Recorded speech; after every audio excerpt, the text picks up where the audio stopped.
Thank you, sir. Ms. Pacina. Yes, sir. District 1? District 2? District 2 present. District 3 vacant. District 4? Present.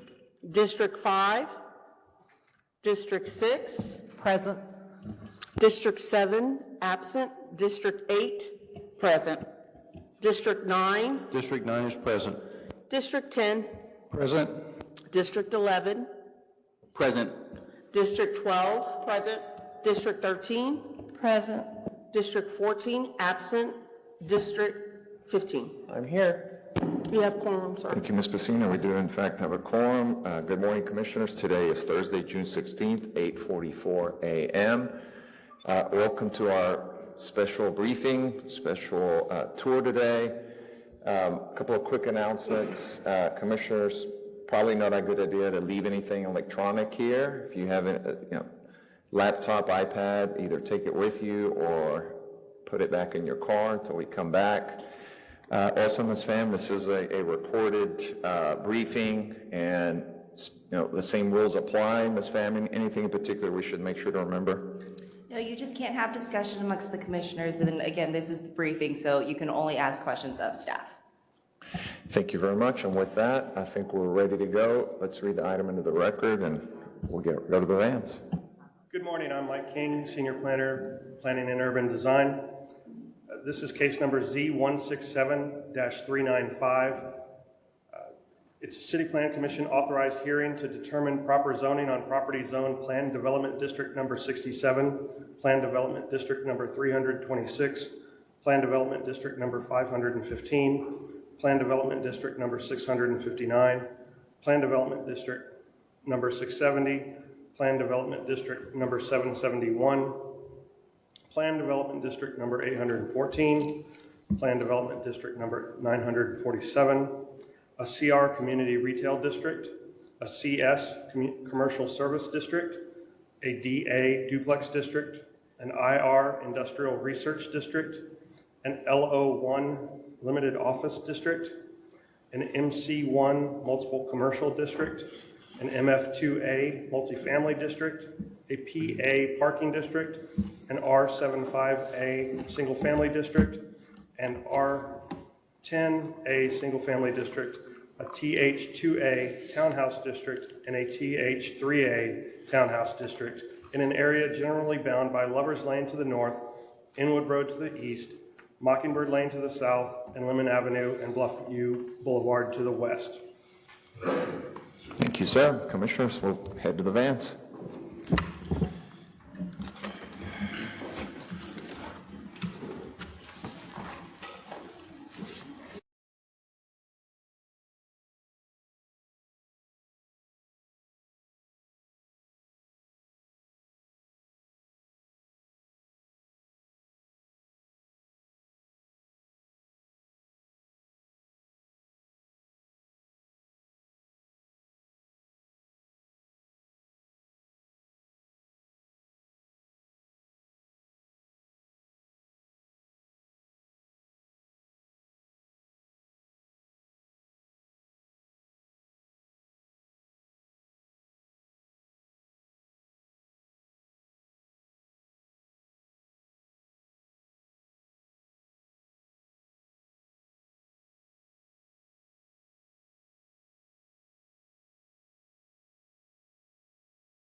Okay, Commissioners, we are on the record.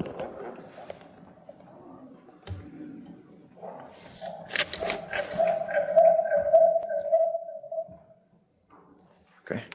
Ms. Pacini, can you please do roll call? Yes, sir. District 1, She is here. I think she is in the back. District 2,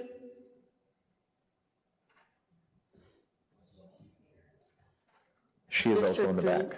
District 3 vacant, District 4, Sueki. District 5, Chair Shadid, Present. District 6, Present. District 7, absent, District 8. She's here. District 9, District 9 is present. District 10, Present. District 11, Present. District 12. She will be on later. She's on her way home. District 13, Present. District 14, and place 15. I'm here. You have quorum, sir. Thank you very much, Ms. Pacina. Commissioners, we will continue our briefing and begin with the miscellaneous items. After the miscellaneous item, we were actually going to jump forward a little bit and do the Development Code Amendment, since I know that we do have staff availability. And we'll begin with Ms. Carrasco. Good morning. Good morning, Commissioners. Hannah Carrasco this morning. My first case is M212031. Okay, the applicant is seeking a minor amendment to an existing site plan for specific use permit 2444 for an athletic and entertainment use, indoor athletic and entertainment use. Can't see that there. On property zone sub-district 3 within Planned Development District 621, located on the southwest corner of Cole Street and Riverfront Boulevard, approximately 1.62 acres. Okay, on January 26th of this year, the City Council approved a new sub-district and specific use permit for an indoor athletic and entertainment center use within sub-district 1 of PD 621, the Old Trinity and Design District. It was during the permitting stage that building inspections discovered that the CPC approved SCP plan did not match the plat, and therefore they are requesting an additional 3.5 feet of street dedication. The parking layout is slightly reconfigured to account for the adjusted property line. The parking minimum has been met. General location of the PD. I'm sorry, SCP 2444. Aerial map. Zoning map. The proposed SCP site plan. Let me move this out of the way so I can see. The new property line highlighted.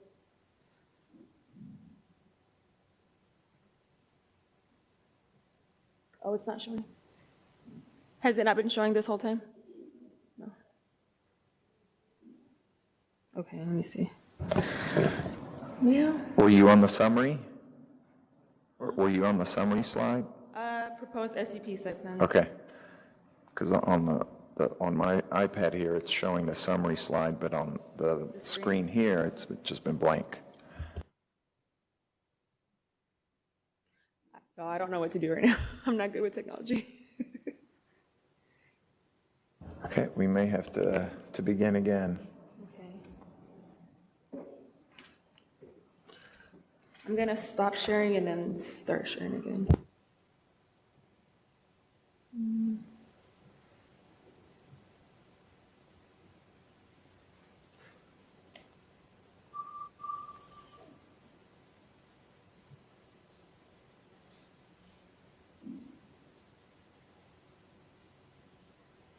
Okay, so it says that I'm sharing, but I still don't see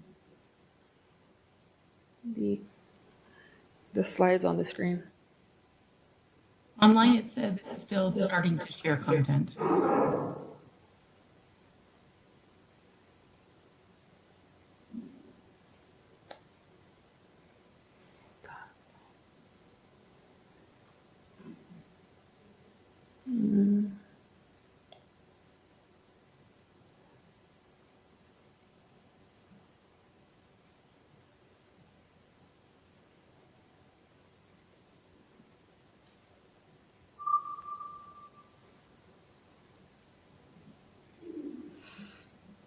I've stopped sharing and shared again. And We see the PowerPoint online. okay, but does it have to be shown on the big screens in here? Yeah, Yes, it does. okay, well, I think that's what happened the last time. The folks online could see it, but we can't see it in here. so I've stopped sharing it and reshared it. I don't know what else, how else to fix.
I'm being told it's due to internet connectivity. I'm not really sure.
We can see it online now, and it's perfect.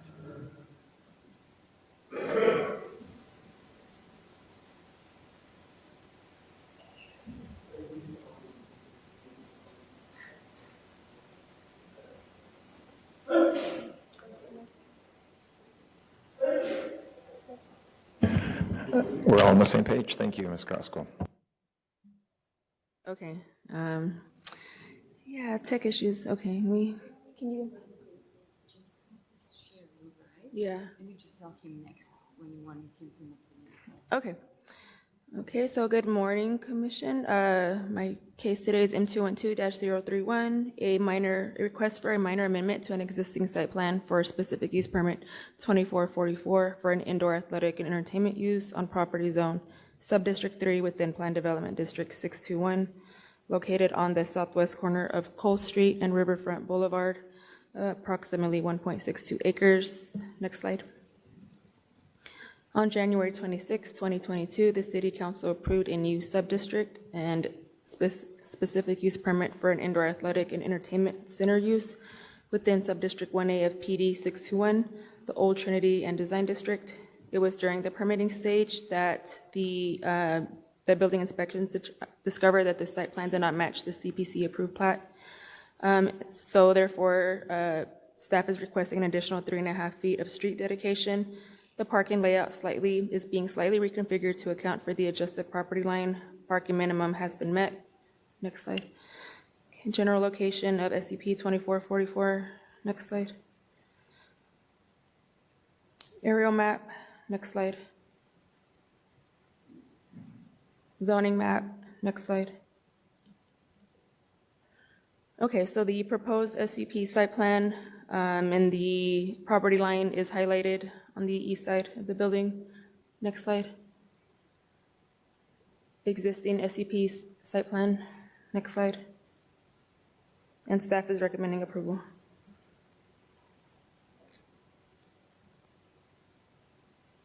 I can hold for comments, questions.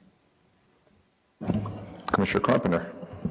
Yes, Ms. Carrasco, is it true, correct, am I correct, that the exact same changes have already gone through the director approval process and been approved for the landscape plan and the development plan for this project, but the reason why this is here for us today is that there is no provision in the code for director approval of an SUP site plan? Yes, that's correct. Thank you. Thank you. Any other questions on this item, Commissioners? Okay, thank you very much, Ms. Carrasco. For the record, Commissioner Kingston joined us today at 11:03 a.m. Good morning. Missed an amazing tour. You have to catch the video. There's video? Commissioners, we'll move to our code amendment. I think Ms. May is here.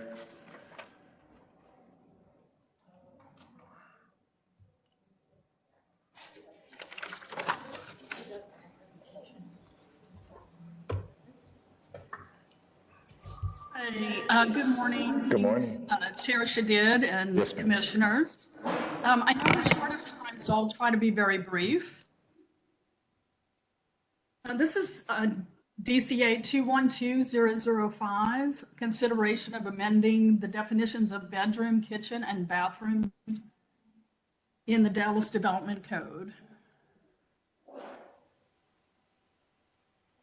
Planning and Urban Design staff initiated a code amendment for the definitions of bedroom, kitchen, and bathroom, partly in support of the goals of the Comprehensive Environmental Climate Action Plan, CCAP, of reducing stormwater runoff and the heat island effect, as well as in support of the Economic Development Plan or policy, goal of streamlining the permitting process and regulatory review to remove barriers to affordable development. And this is just a layout of how that fits in. You can see a couple of the CCAP goals, decrease in the number of new parking spaces in the city, improvement in water quality, and then for EDP, approved 90% of building permits within 2 weeks, and then a couple of also action items one of them being undergo regulatory review to remove barriers, to affordable development. Some of the issues that we're having regarding the current definition of bedroom, which currently means any room in a dwelling unit other than a kitchen, dining room, living room, bathroom, or closet. Additional dining rooms and living rooms in all dens, game rooms, sunrooms, and other similar rooms are considered bedrooms. So we're having some issues, particularly in permitting, with the application of this particular definition because it doesn't fit our current conditions of how we use our spaces in our rooms today. In our dwellings, we have media rooms, bonus rooms, spare rooms, many other uses for rooms that technically are currently have to be considered bedrooms, but they are not bedrooms. So it's an antiquated definition that has unintended consequences for the application of other regulations like parking and building code. So also, more critically, the bedroom definition has a direct impact on the number. Pardon me, Ms. Levy, just 1 second. Can you please turn your camera on? I'm being asked to make sure you have that on.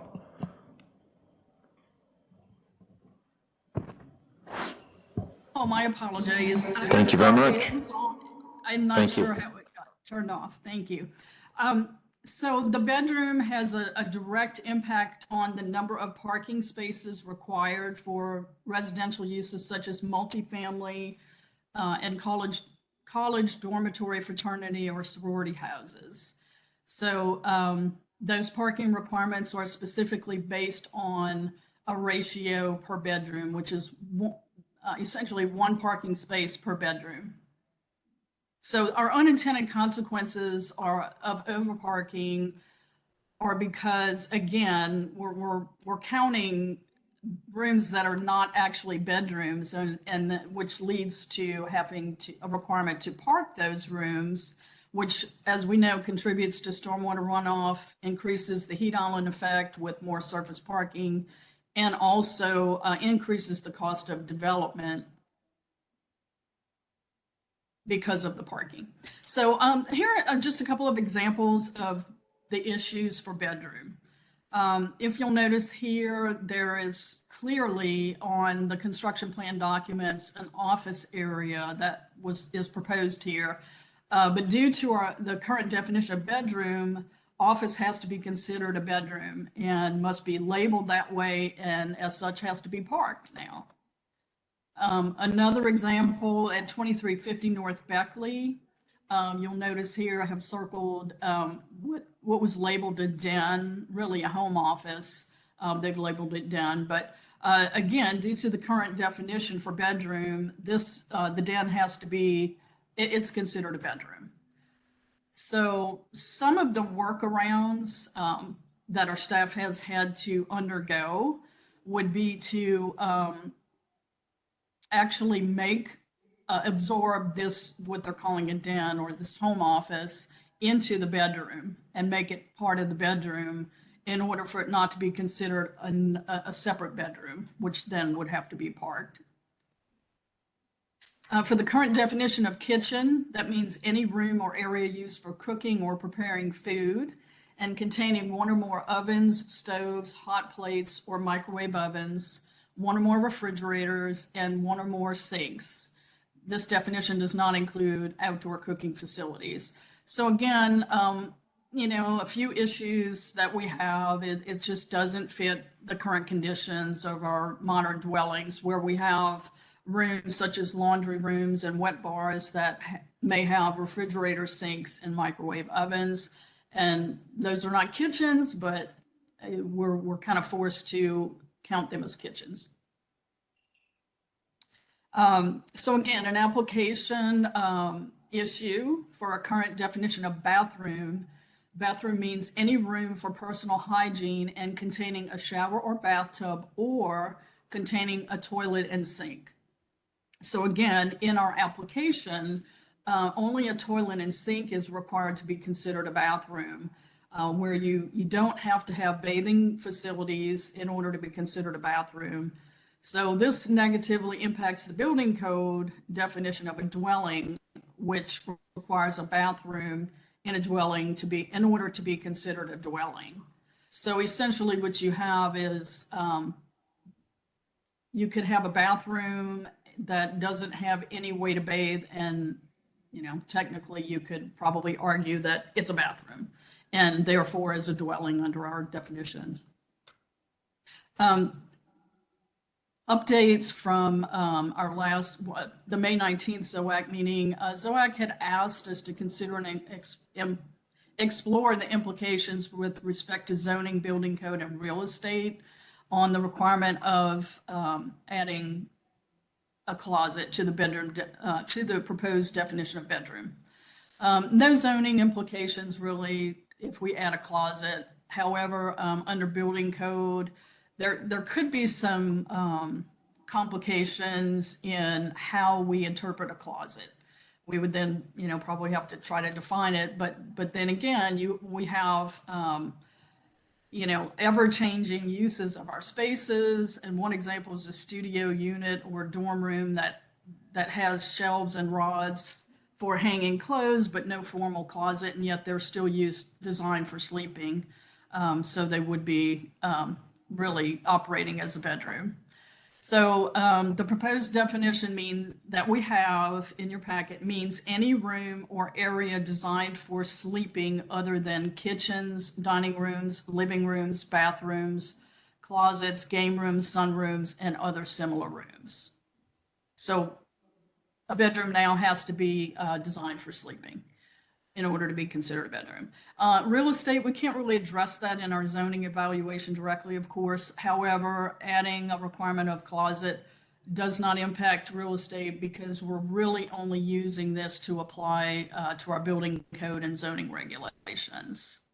Consider and explore implications of applying proposed definition of bedroom, kitchen, and bathroom with respect to lot size, parking, and stormwater runoff, and building code and real estate industry. So that's in your packet. I did go through that as well.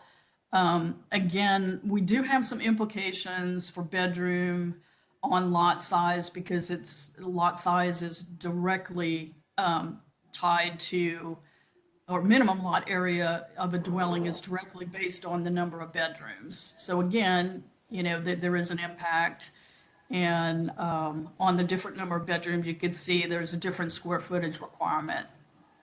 And then building code, of course, they're having to count rooms that are not actual bedrooms as bedrooms.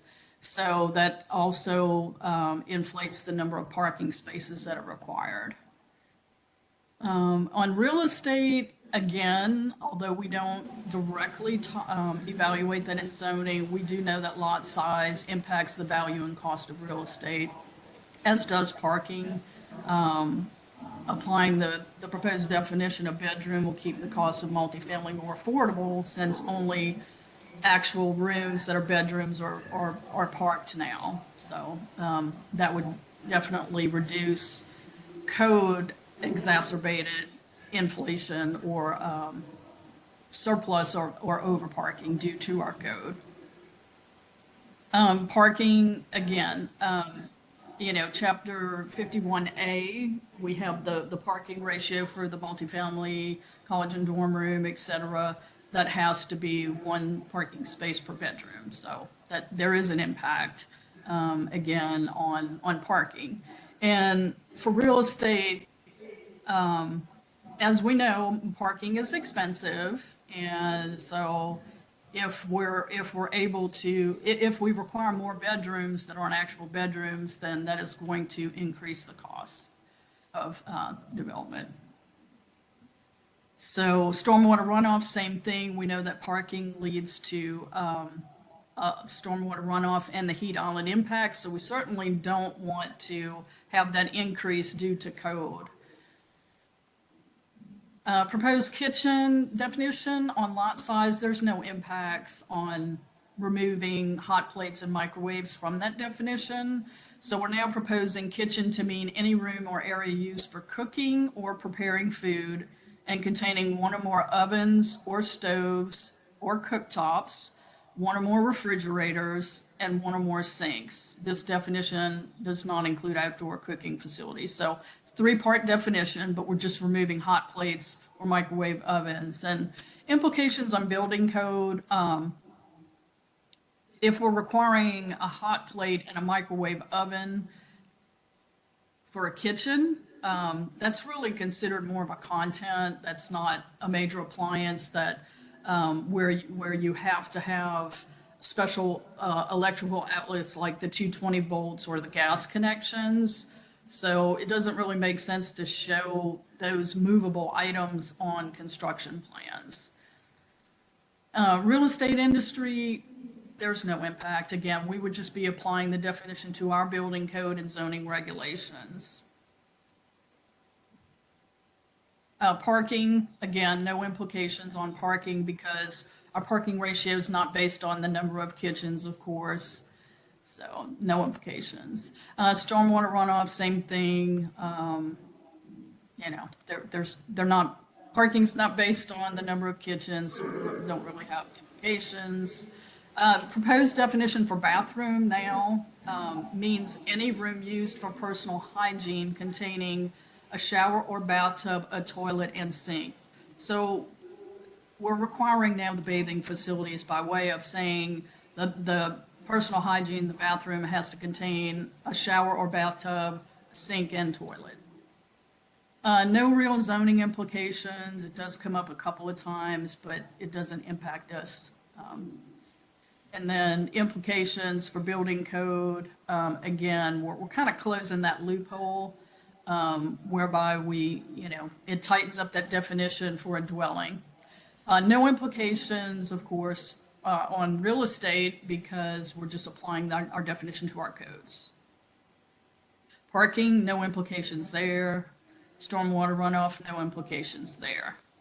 So again, proposed definitions, and I have it here, strikeouts, of course, are stricken out, and words that are being removed from the original definition, and words in red are being added. So again, we have bathroom means any room used for personal hygiene containing a shower or bathtub, a toilet and sink. Bedroom means any room or area in a dwelling unit designed for sleeping other than kitchens, dining rooms, living rooms, bathrooms, closets, game rooms, sunrooms, and other similar rooms.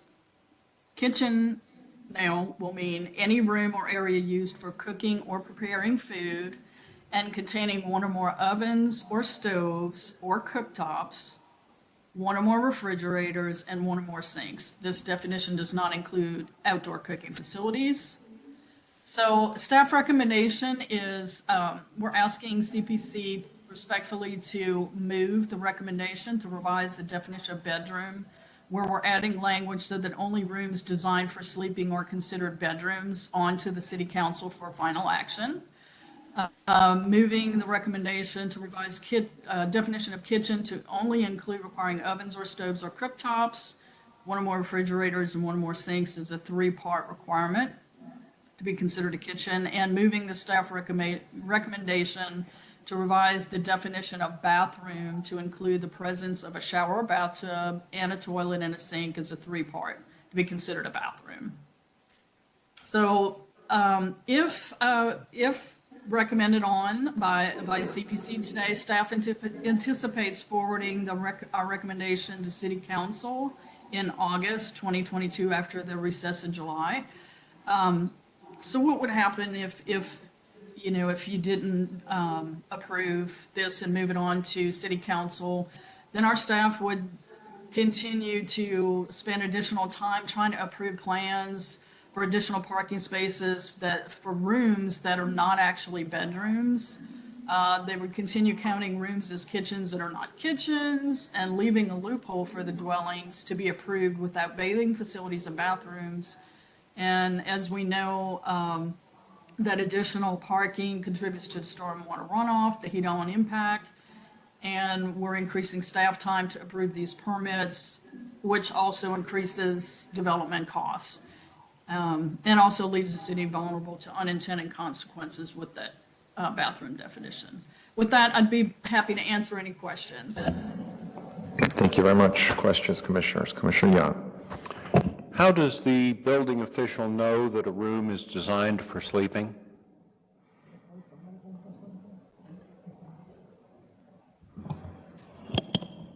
Hi, this- Sarah May is with us. She may be able to answer that more. I'd rather not address that for a building code question. Yeah, it might be more of a building code expertise question to answer that, but the intent is that bedrooms have specific ingress and egress requirements. They have light and air requirements to be considered a bedroom.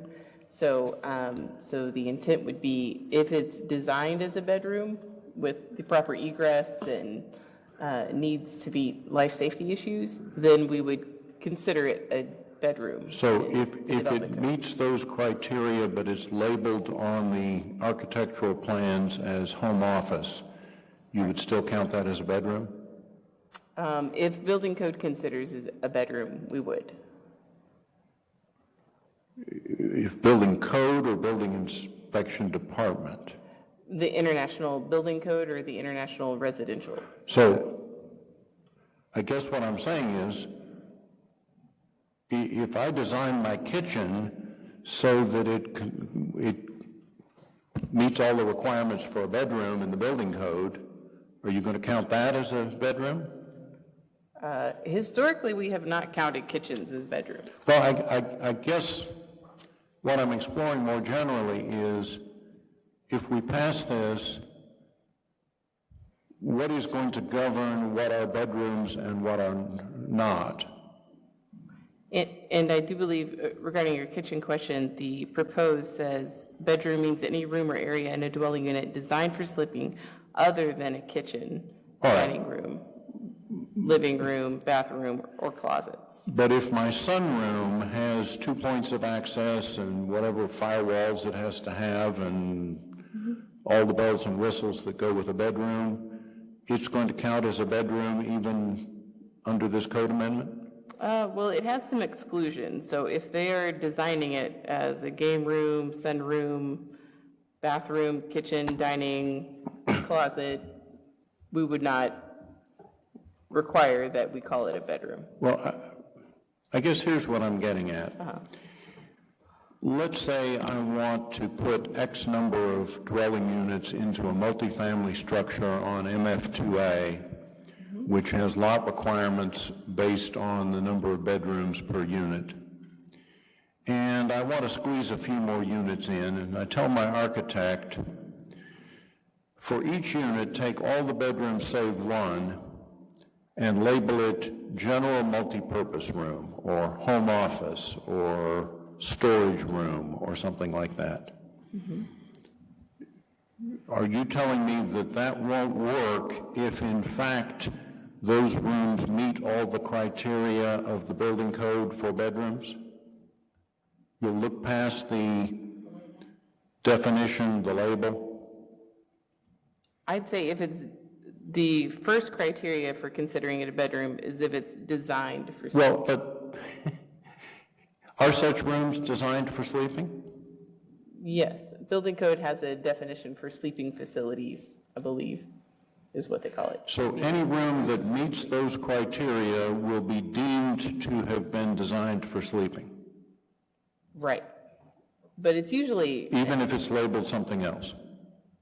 right, we take a good hard look in permit review at what they're labeling all the rooms to be. Now, what they actually wind up doing in the end, you know, as you know, it's a catch-22 with, you know, what happens after the permit's issued. But we do take a good hard look, ask all the hard questions when we're reviewing permits to make sure that it makes sense, what they're writing on their plans and what it'll be used for. Okay. Commissioner Stanner. My question is similar, but it's a more functional one, because, you know, there are a lot of iterations of this. You can go to a house that has 3 bedrooms, but they have built this house intentionally so that an internal den can be a guest room, and they have a pull-out sofa for it, and they've intended it for, in fact, sleeping. So they get multi-use out of it. So I'm not sure the definition covers that. I've also seen in people that have converted their garages, which are sort of attached to their kitchens, into a third bedroom, so I guess I understood that, and I also listened to the ZOAC meeting when this was discussed. There is something to be said for the clothes closet, kind of saying that it really is intended to be a bedroom. I'm not sure this definition, in my opinion, might be clear enough. But the other side of it, too, is when you say living rooms, are you talking about dens as well? Because I notice, and I know den is an archaic word today. I don't know what a den is. We know what it is in our mind, kind of like a library, a den, or whatever you called it. But, I guess you've covered it, and I think there's a second part even with kitchen. A lot of these big McMansion homes, they don't just have, they have like a playroom or a game room that also has a refrigerator, a little stove top, the whole gamut of what we would call a kitchen. So I guess I'd wonder, how is that dealt with under code when basically there are, in fact, based on this criteria, two? And then my third question is about half baths. How do you consider what we call half baths, which don't have showers? And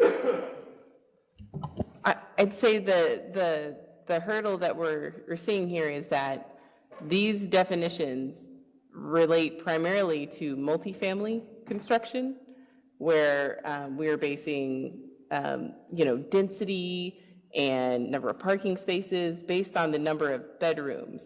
And, like as Lori has on her screen, they're smaller units. We're not limiting the number of bedrooms in single family. So we don't have any codes in our development code regulations that says, oh, you can only have 5 bedrooms in your single family home. It's no, but unlimited. don't the definitions for code define, even for single family houses, what it constitutes a bedroom?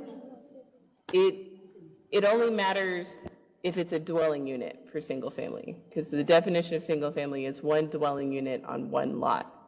And we also have additional dwelling units or accessory dwelling units for single family. And to be a dwelling unit, you just need 1 bedroom, 1 kitchen, and 1 bathroom. So it doesn't matter on single family or additional dwelling units if you have any more than 1. It has no relevance in zoning. So it doesn't matter that people are sleeping in your den in your single family home. It matters in multifamily construction because we're requiring additional parking spaces, we're requiring additional lot area, depending on how many bedrooms there are. Same thing for bathroom and kitchen. The only time it shows up is in the definition of a dwelling unit. So it's important to know that the kitchen and bedroom definitions really only have relevance in zoning for us to understand how many dwelling units there are.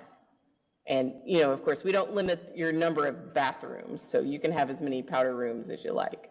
But it's just to let building inspection be able to make a clear interpretation on, can someone have personal hygiene in this building or in this dwelling unit? Like, is it a dwelling unit or is it just a accessory structure?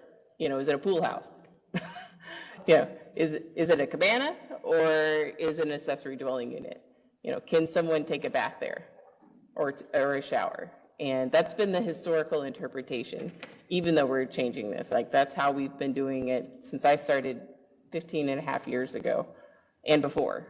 It's had to have a bathing facility to be considered a bathroom to call it a dwelling unit. So those two things are really just kind of cleanup items, and the bedroom item is really just to try to put our intention back where it should be, because when the code amendment was done in 2012 for the parking requirements, they didn't ask the question, well, do we have a different definition of what a bedroom is? They just asked the industry, what do you normally do? And they go, well, we normally park it at 1 per bedroom. I said, great, well, let's do it one per bedroom. And then they didn't ask the question, well, what does Dallas call a bedroom? You know, so we're trying to iron that out, because the problem that we're having is not that the multifamily construction, you know, designs all these weird rooms that they, you know, nefariously want people to sleep in. It's that they have 1 or 2 bedroom units with a small home office or something in the middle, like what you're seeing like on the screen. It doesn't have the egress to be a bedroom, to meet the life safety requirements of a bedroom. It's that we're saying, I'm sorry, that's not one of the exceptions, so we have to call it a bedroom. And then they have to, okay, then we'll make it part of the bedroom, you know, that it's attached to. But it's really just to clean up and make things more simple and streamlined. If I may, the residential code does have a lot of other requirements for a bedroom or sleeping room. As far as the minimum area, it has to have certain dimensions, it has to have light provided, ventilation, it has to have heat, it has to have, you know, certain receptacles for code, floor loads, you know, there are a lot of other elements in the code that is addressed for bedroom, other than what's in the definition. They do have a lot of other elements that the inspectors do look for. Commissioner Anderson. Out of whack.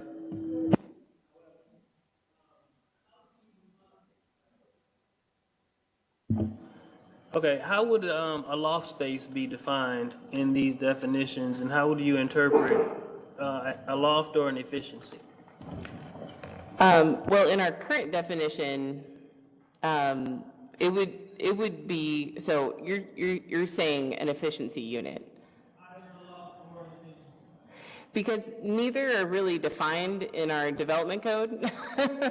So I've seen those terms used in different situations. So if we're talking about like a downtown building, you know, it has 4 walls and a kitchen and a bathroom and an area, you know, we would just consider that a single housekeeping unit and has a facility for sleeping, and so we would call that a 1-bedroom or an efficiency. We have a different minimum lot size if it's an efficiency or if it's a 1-bedroom. You know, you don't have to have as much lot area for an efficiency. And I've also seen it like in single family construction, they'll say like, this is our loft. And then we just have to, you know, work with building code to see if it meets any of the requirements for being a sleeping room. But currently, we would call it a bedroom, because it's not one of these.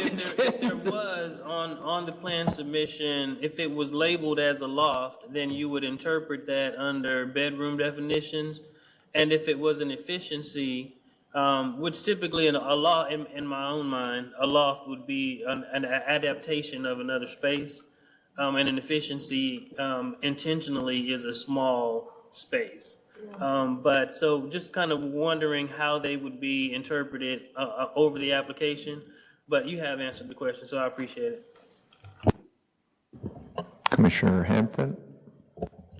Thank you. Ms. May, just to circle back on Commissioner Young's question about designed.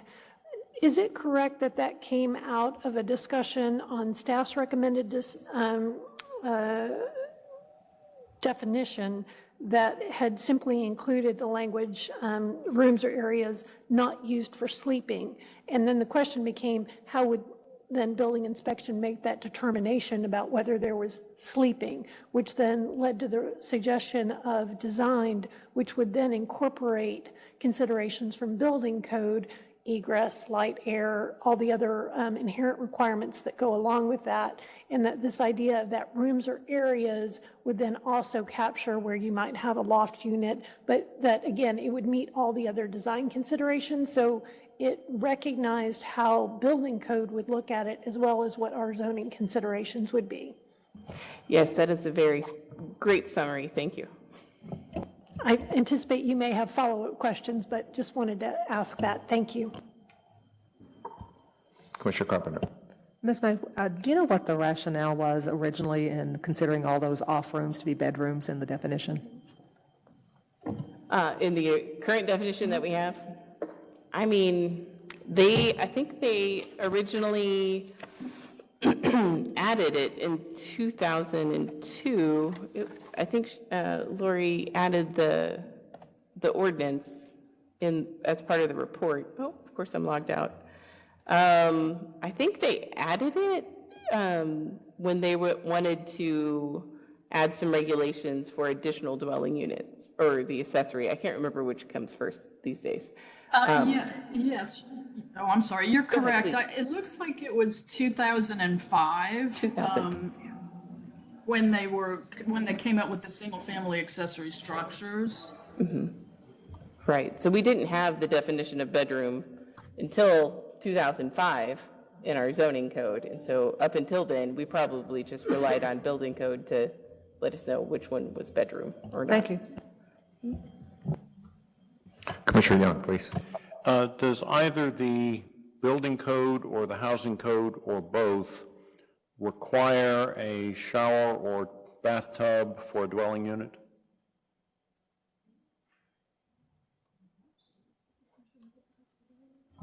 Presently, currently, it does not require the bathing facilities. It says, and that's part of the issue with the bathroom definition. It says that any room used for personal hygiene and containing a shower or bathtub or containing a toilet and sink. So in essence, you could have a half bath and it would be considered today a bathroom. And then, so that plugs into the definition of a dwelling unit, which says you have to have the bathroom, in the bedroom and in the kitchen. So that is part of the issue. I'm sorry? So that is part of the issue. It does not require the bathing facilities today. It does not. Well, I guess I'm approaching it from the opposite direction. I have no idea if there would be a market for this type of housing. But if I wanted to put 30 apartments on a site that could only fit 28 dwelling units, all I have to do is make 2 of them not have a bathtub or shower, and then they are not dwelling units. Would that be right? So that don't have bathrooms? No, they don't have bathrooms as we propose to define them because they have only half baths. Well, they would be a separate housekeeping unit, I would assume. So, Which would not meet the definition of a dwelling unit under the development code anymore. yeah, so we would probably have to ask them a lot more questions to find what kind of land use it is. Well, I'm intending to rent this to people who, for whatever reason, don't care that it doesn't have a shower or bathtub. Then we would probably want to look at hotel or other kind of lodging uses or some, we would ask a lot of questions if it's not a dwelling unit, because a multifamily is 3 or more dwelling units on a lot. So if they're building things that, it may be their amenity space or something. The notion of it being classified as a hotel raises a whole host of other questions that, for the sake of time, we won't go into. Good. Thank you. Yes, there are other codes that come into play. We have the zoning, we have the area requirements, but the International Residential Code only applies to about 8 bedrooms.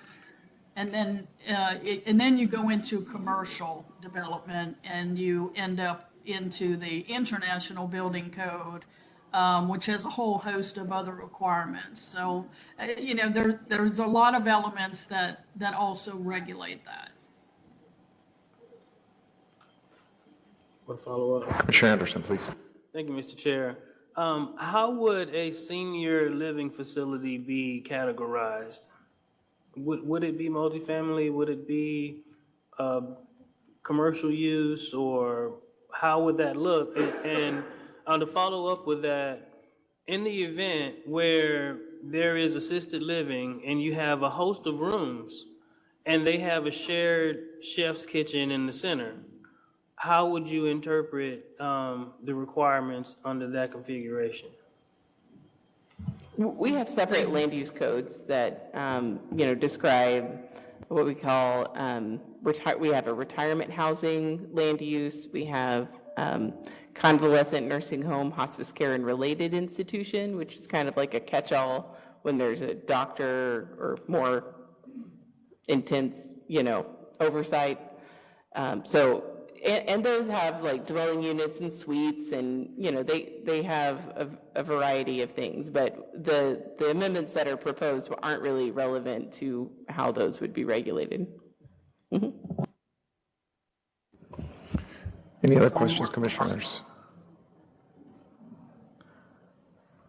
Okay, we'll keep moving. Just for the record, Commissioner Hawk joined us online at 11:40 a.m.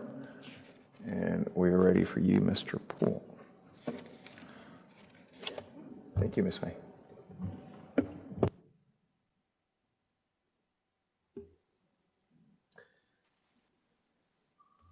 Thank you, Commissioner Shadid.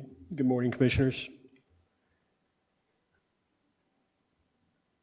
The first application is CA number 2204150001. It's an application for a certificate of appropriateness by Kimberly Goodwin of Accent Graphics for 45.5 square feet of illuminated attached signs on the southwest elevation. The site address is 1210 Botham John Boulevard, Suite 1118 on the southwest elevation. It's in the Southside Entertainment Sign District. The zoning is Plan Development Number 317, Subdistrict 3. This is an application for one sign. This is the only sign proposed at this time on this facade for this tenant. All applicable code has been met for the Southside Entertainment Sign District. The purpose of this district is to regulate the construction of new signs to promote economic growth in the district as an entertainment district. The regulations have been developed to achieve the following objectives in the district: to create a vibrant environment or entertainment environment while the signage does not obscure architecturally significant features of the building in the district, to help create an aesthetically pleasing environment that promotes economic growth in this district. The proposed sign is a 45.5 square foot neon illuminated open face channel letter set against the facade facing Botham John, bearing the name Zalat Pizza. All sign elements are constructed entirely of metal, glass, and neon lighting. Each 3-inch deep open face channel letter will be mounted on a black aluminum backplate and 3-inch deep wireway. The wireway will be painted to match the brick. Each open face channel letter will be painted inside and out, either red, which is PMS 1788, white, or yellow, which is PMS 109. The letters will be illuminated with 12 millimeter red, white 6500K, or yellow neon. All neon is to be exposed, and the overall projection of the sign will not exceed 6 inches. Here is an aerial map. You can see it faces Botham John, and the zoning map. Here is an SBSD location map to kind of show you where it is in relation to other SBSDs. Here's a detail, and an even further detail to show you how the surrounding Special Provision Sign District interacts with the Southside Entertainment Sign District. Here's the applicant provided sign location and an elevation showing a rendering of the sign. This does show a sign B that was pulled from the proposal, and they are not doing that sign at this time, so sign A is the only one on this elevation. Here are the sign details and the electrical. Here are the site photos And the surrounding area on the left is facing southeast on Botham Jean and facing northwest on Botham Jean on the right, and facing southeast on the left and northwest on the right. Here are some of the signs surrounding the district. There's the Gillies sign, which is similar construction. Also the Alamo Draft House Cinema. You can see the South Side on Lamar sign on the roof there on the left. There's some non-illuminated signs on the right. This is the gas station next door for Mobil and 7-Eleven and their signage, as well as the South Side on Lamar again in the background with the monument sign for the gas station.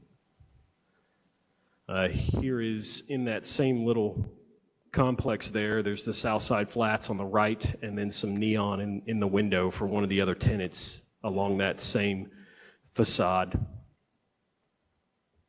Both staff and SSDAC recommend approval. Questions, Commissioners? Commissioner Hampton. Thank you, Mr. Chair. Mr. Poole, just two questions. You mentioned that sign B is not being pursued at this time.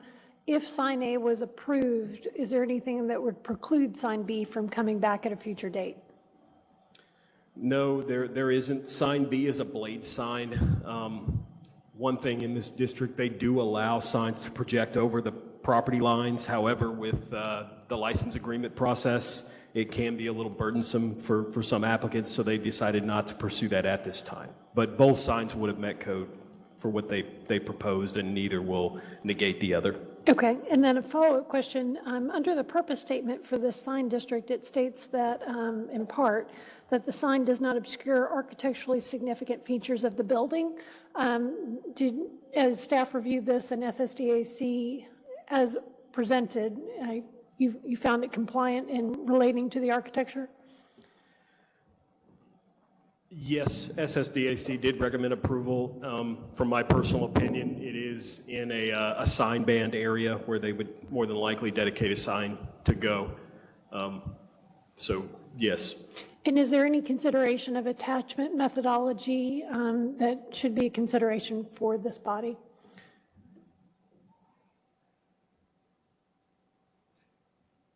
They are just going to mount through the brick there. I don't know that this building is historic, that you would want to preserve the brick, but generally for sign installations, they do want the easiest install, which generally involves a mortar joint if they can hit it. And is that a condition that this body could consider to just, or a recommendation to organize attachments at mortar joints in lieu of damaging brick? That has been done in the past. Thank you. Thank you, Mr. Poole. Thank you, Mr. Chair. Thank you. Any other questions on this item? Okay. Commissioners, it is noon. Let's go ahead and take our lunch break. But before we do, I'd like to recognize we have a very special guest here today. Commissioner Jackson, welcome back, sir. Please come on down.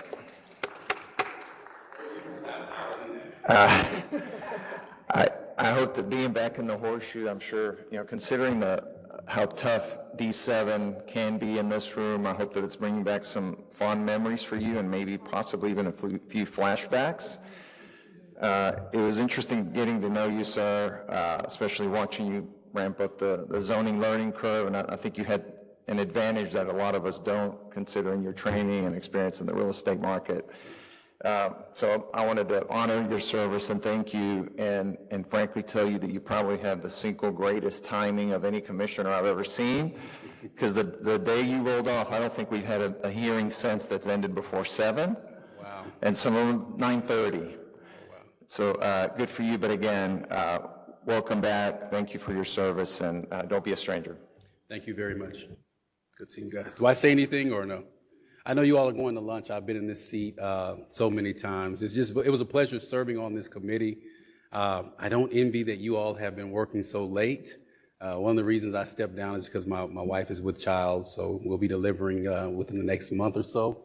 And she's here with me today, but I didn't get an opportunity to thank everyone. I really am thankful to everyone who assisted me while I was on this commission. I grew a lot, learned a lot about the city. I think my whole perspective of real estate changed being on this committee. You all have such a tough job, and the pay is horrible. But I just commend you all for giving your time. We gave so much time here at the Horseshoe, and I don't think people realize what we put into it. So kudos to you all. It was a pleasure. Thank you to Adam Basildor for appointing me to this position, and Commissioner Shadid, you know, thanks for always picking up the phone when I called. You and Lori Blair and even Commissioner Young answered a couple of calls for me. So thank you all so much. It was fun texting Brent between cases, kind of laughing about some of the things. But you all enjoy your lunch. I appreciate city staff, and it was a pleasure to serve. Thank you, sir. Commissioner Rubin. Yeah, Tim, Commissioner Jackson, it was a real pleasure. I think we joined the Plan Commission right around the same time. You might have been a month or two after me, but we both drank from the fire hose around the same time, and it was a pleasure getting up to speed with you. And you know, I also appreciate the humorous moments that we shared. I think we shared laughs on a lot of things, and I appreciate that you got my sense of humor and I got yours, and you were sorely missed around here. Commissioner Hampton. Well, I'll just also echo all those comments. It was a pleasure working with you, seeing your expertise that you brought to all of our cases, and always, you know, great perspective, great insights, and the comments that you brought to this body as a whole, and very much look forward to hearing about your next adventures, and congratulations. Commissioner Blair, please. Well, you know, you're still on my list, but that's okay. I'll forgive you. I want to share my appreciation that the rest of and the sentiments the rest of the commissioners have shared with you about what you brought to the table, not so much about what you took from the table, because as much as you say you took is equally the amount that you brought. And the different way of looking at things is what makes these that are sitting at this horseshoe make it work. So I thank you, and I thank you for the hard times you've given me. Commissioner Anderson.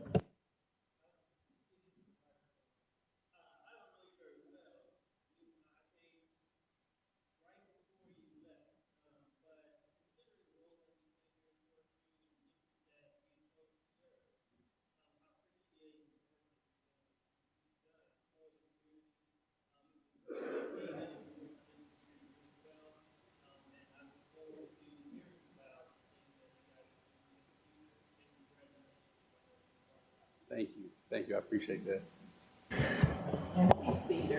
Please, Speaker. Commissioner Jackson, thank you so much for coming. On behalf of staff, thank you for your service. It was a pleasure working with you. I personally worked with you as a senior planner, and man, there were like tough decisions. I do admire your bravery and courage. It was inspirational for me. So I'm speaking on behalf of staff. Thank you for everything, and thank you for coming back. We have a certificate for you and a card. Thank you so much. Yes. Come on back, Tim. Come on back. Let's take our breaks. 12:05. Enjoy lunch, commissioners. Okay, we are recording, commissioners. It is 12:39. We're back on the record. For the record, commissioners, the next 4 signing cases will be held under advisement to July 7th. That's the Farmers Market Design District cases, all 4, and that takes us to our first zoning case, number 1, Z212185. Mr. Aguilera, good afternoon, sir. Good afternoon, Mr. Chair, members of the City Plan Commission. I'm trying to see if I can share my screen.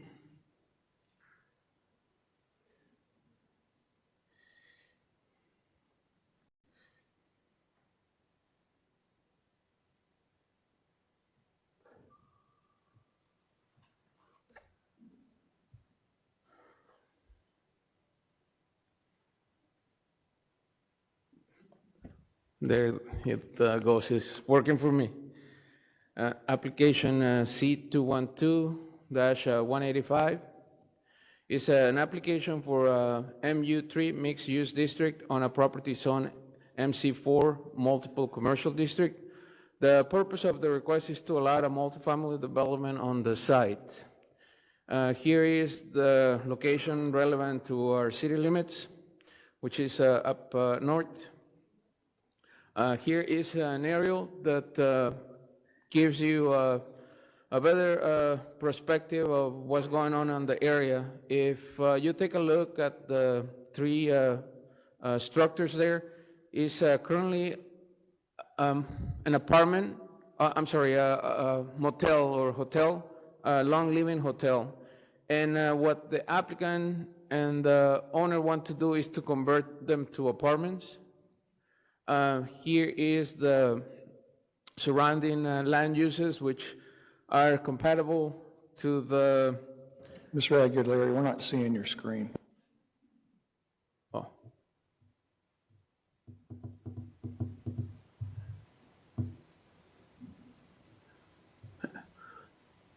I guess I jinxed myself for saying that it worked for me.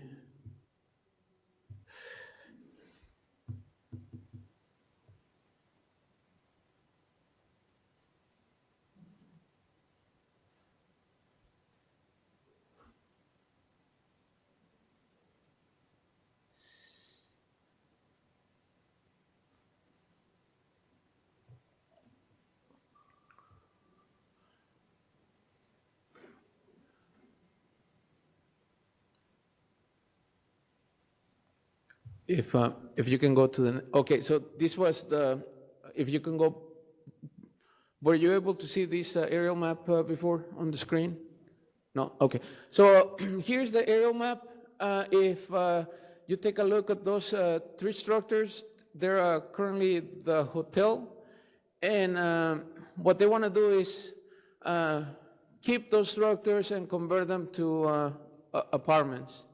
If you want to go, oh, and if you take a look with the aerial map, to the south is the same zoning, MU3, where you see those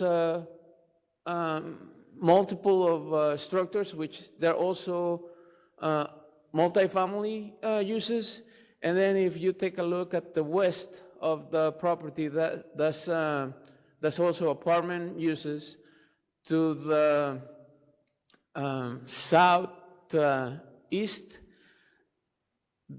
those uses are retail. There's some renowned restaurants, chains, and there's also some other retail. And then if you take a look at the north, there is the expressway. Note that there is no entrance possible through the feeder road, because there's a bridge there, and it also has that little curve, so I don't see it feasible. If you want to go through the next slide, Jason. And here are the uses that I was commenting, which are staff feels that they're compatible to the proposed use. And here's the background. The subject site is approximately 2.88 acres and is developed with the hotel. There's a total of 134 rooms, and each guest room has a kitchen. The existing MC4 multiple commercial district does not allow for multifamily. The proposed MU3 mixed uses will allow for adaptive reuse of the hotel and multifamily. I'm not 100% sure if the units will be from 500 to 550 square feet. That's what it will be. Now, I just confirmed that with the applicant. And then Here is the site visit. This is the hotel, and I'm standing on Vantage Point, and that's the first building that you see on the aerial. This is the second building. That's still the second building of the hotel. And that is the third building in the background.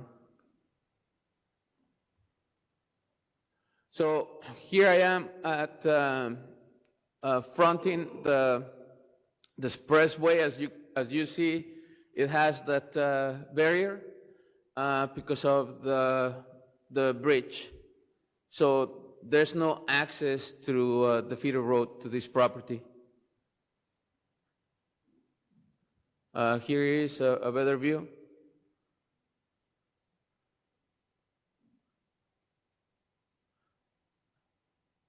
That's another view. And then I'm looking towards a Vantage Point. And here are the surrounding uses. So as I stated, there's a multifamily development to the west or northwest. If you go through that street, you can get to the DART station as well. It's about a mile away. And that's the street. It leads you to the DART rail station. And then, as you can see, there's a lot of similar uses, which is multifamily.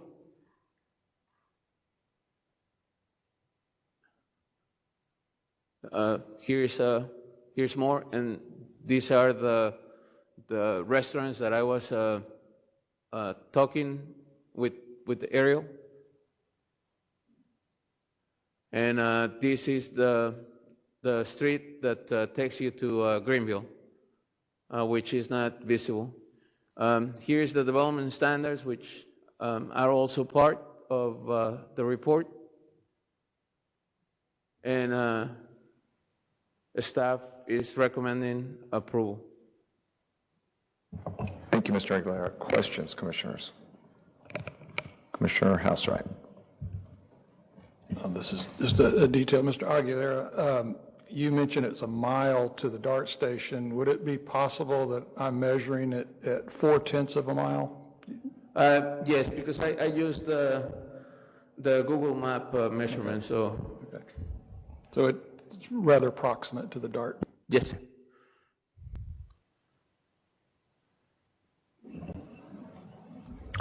Commissioner Hampton. Thank you, Mr. Chair. Mr. Aguilera, just one question. I noticed that there was a pretty big jump in height from current zoning to the proposed MU3. Was there a different mixed use that might have been considered or that would more closely resemble the existing MC4 zoning district? I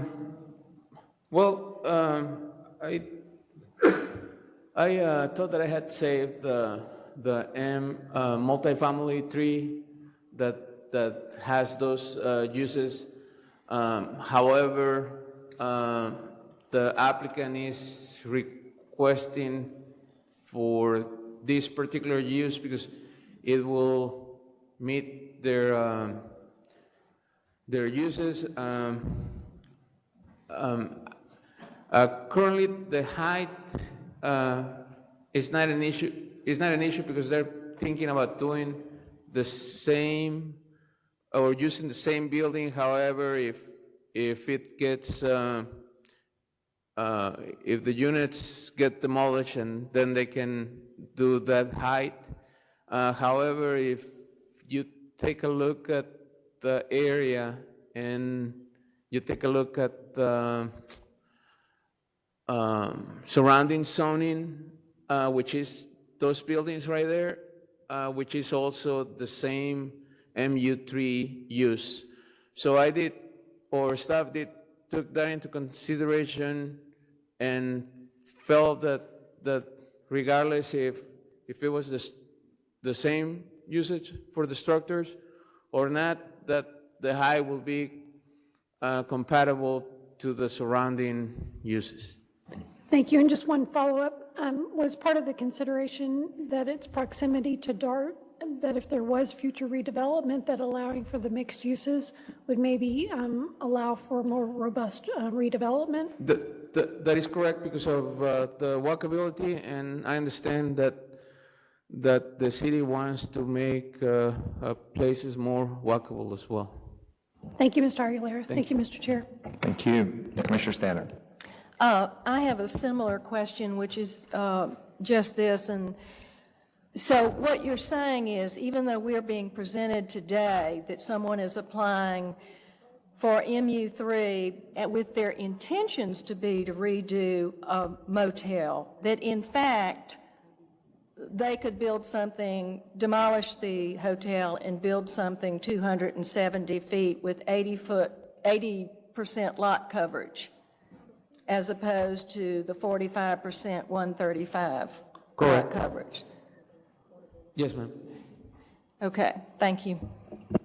Thank you. Any other questions on this item, commissioners? Okay, we'll keep going. Thank you, Mr. Aguilera. Thank you.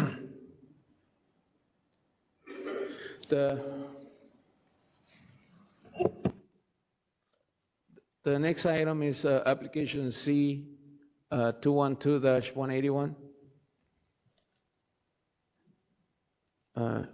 Let me see if I can share that.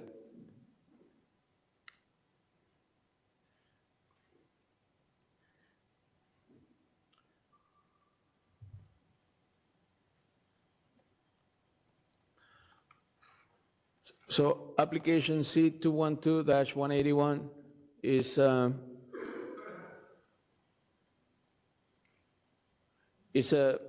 application for the renewal of a specific use permit number 918 for a private school and a day care center on a property zone plan development district number 134.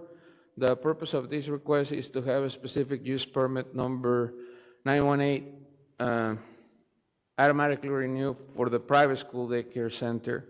So the automatically renewed portion is disregarded, so they just want to renew it because they missed the window. The property is approximately 1.36 acres. Here is the location map relatively to the city limits. Here's an aerial map, so you can have a better perspective of what is around. So the irregular shape, well, it's not that irregular, but the square is the school, which in the aerial map you can see that it is composed of different buildings. And then that street that used to go through is actually abandoned and is now part of a school. You can also see that it is surrounded by single-family uses. And so on November 13, 1996, City Council approved a specific use permit number 4918 to allow a private school and a daycare center uses for a 20-year period. On May 22, 2002, City Council renewed and approved an amendment to the site plan according to specific use permit number 918 that increased the size of the school daycare center campus. And that was when they abandoned that road. The next one. So here is the site visit. This is where the office is located at. And this is on Wayne Street. I tried to show the building, the office building, and then the parking area that they provide. And then this is another building that it serves as the private school. Here I am standing at the parking area, and this is where the street used to be, which, as you can see, it is now part of their property.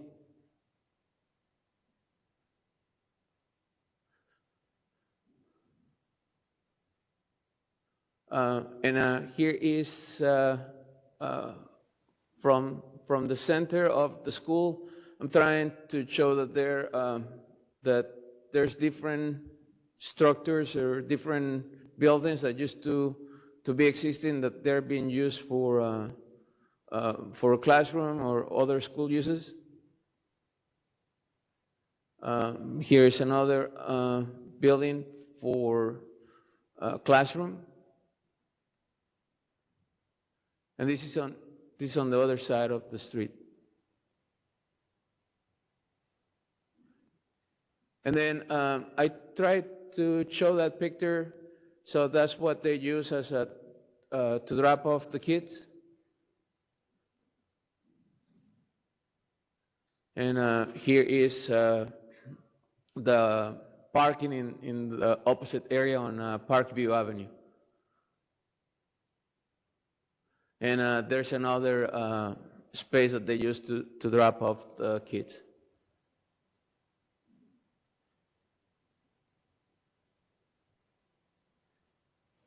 Here's another view.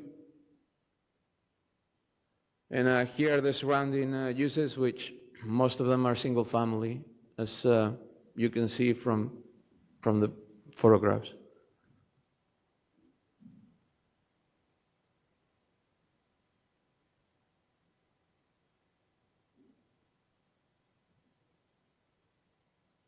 And here is the site plan.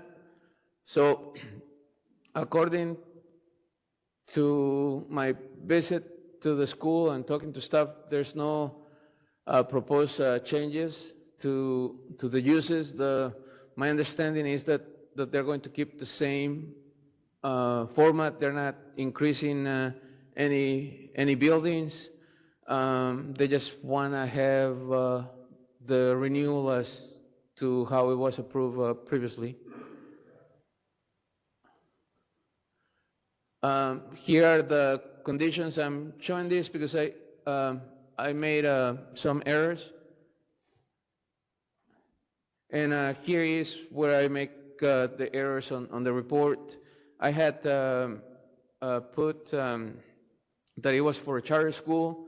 I have made those corrections. As you can see, it is the private school, so it must comply with these requirements.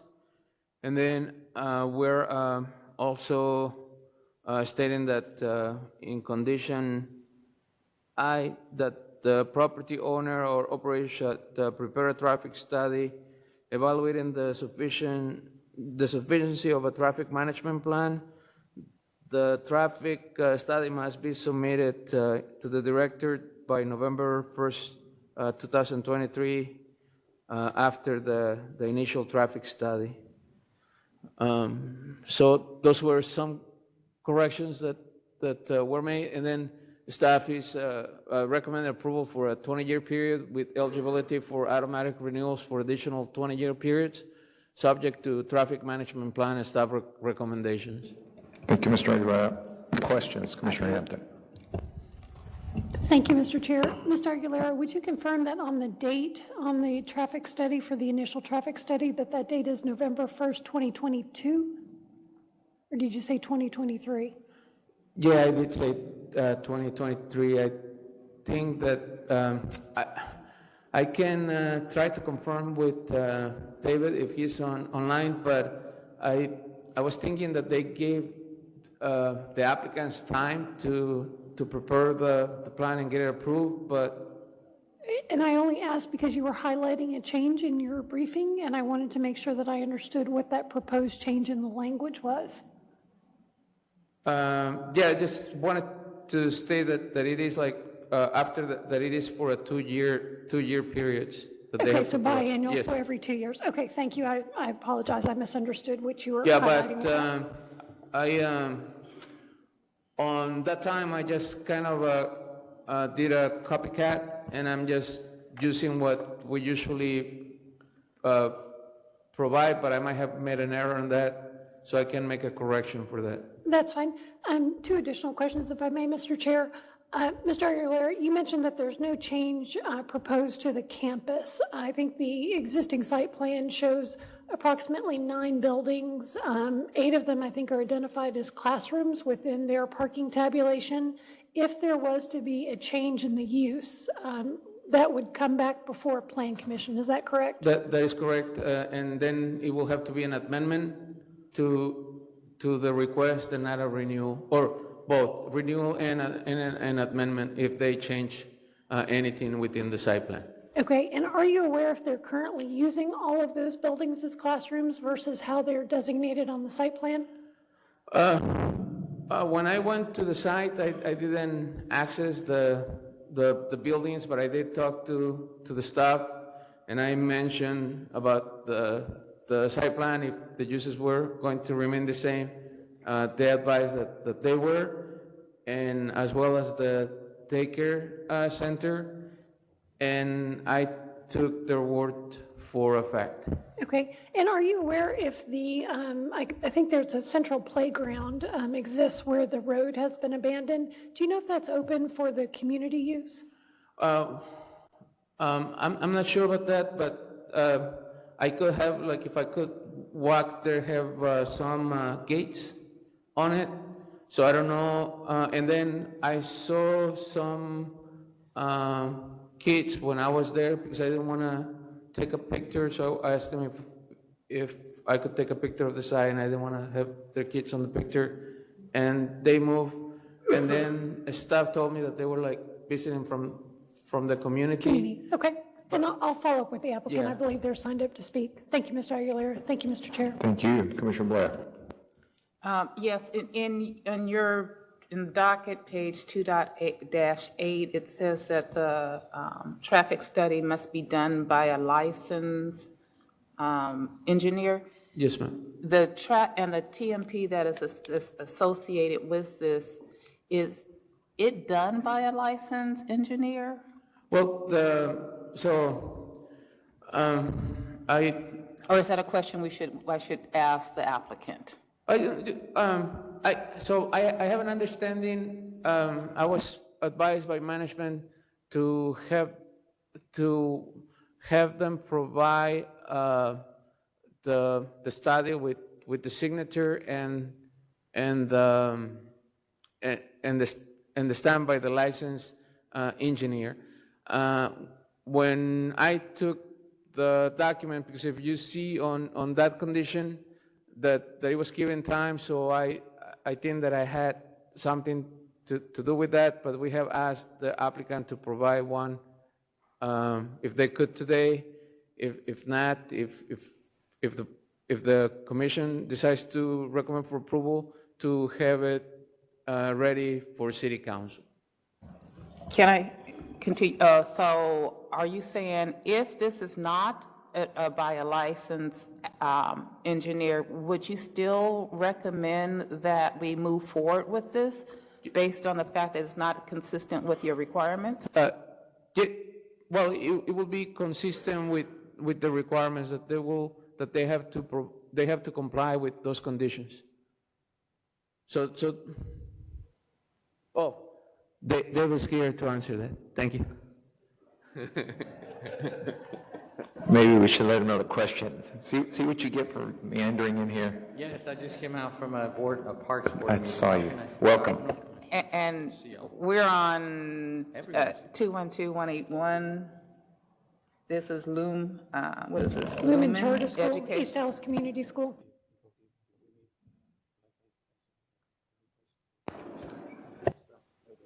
Thank you. So. And you're in my hot box. Yes, ma'am, would you mind? My question is, in the report, it says that the traffic study it must be done by a licensed traffic engineer. And the traffic study that we show attached to this report does not appear to be by a licensed engineer. It has no acknowledgement of who actually wrote it. So do you know if this is done by a licensed engineer? In my opinion, the report was not prepared by a licensed engineer.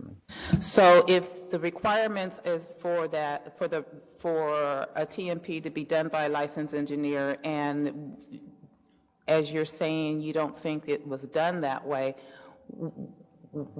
are you still in the position that this is a good TMP for us to follow for approval process?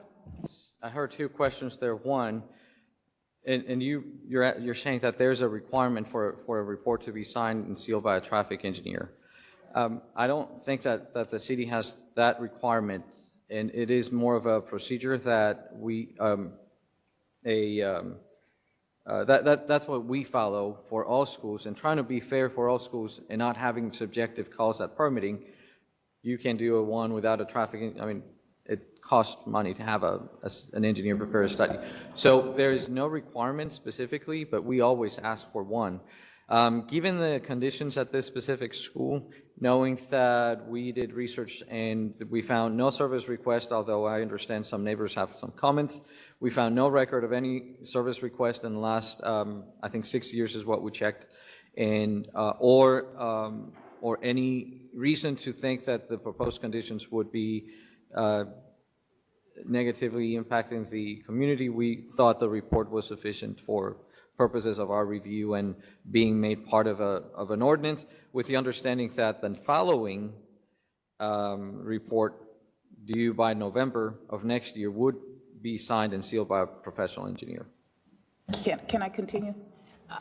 So in that vein, when I go down to page 2.13, the existing traffic conditions, where it says that there should be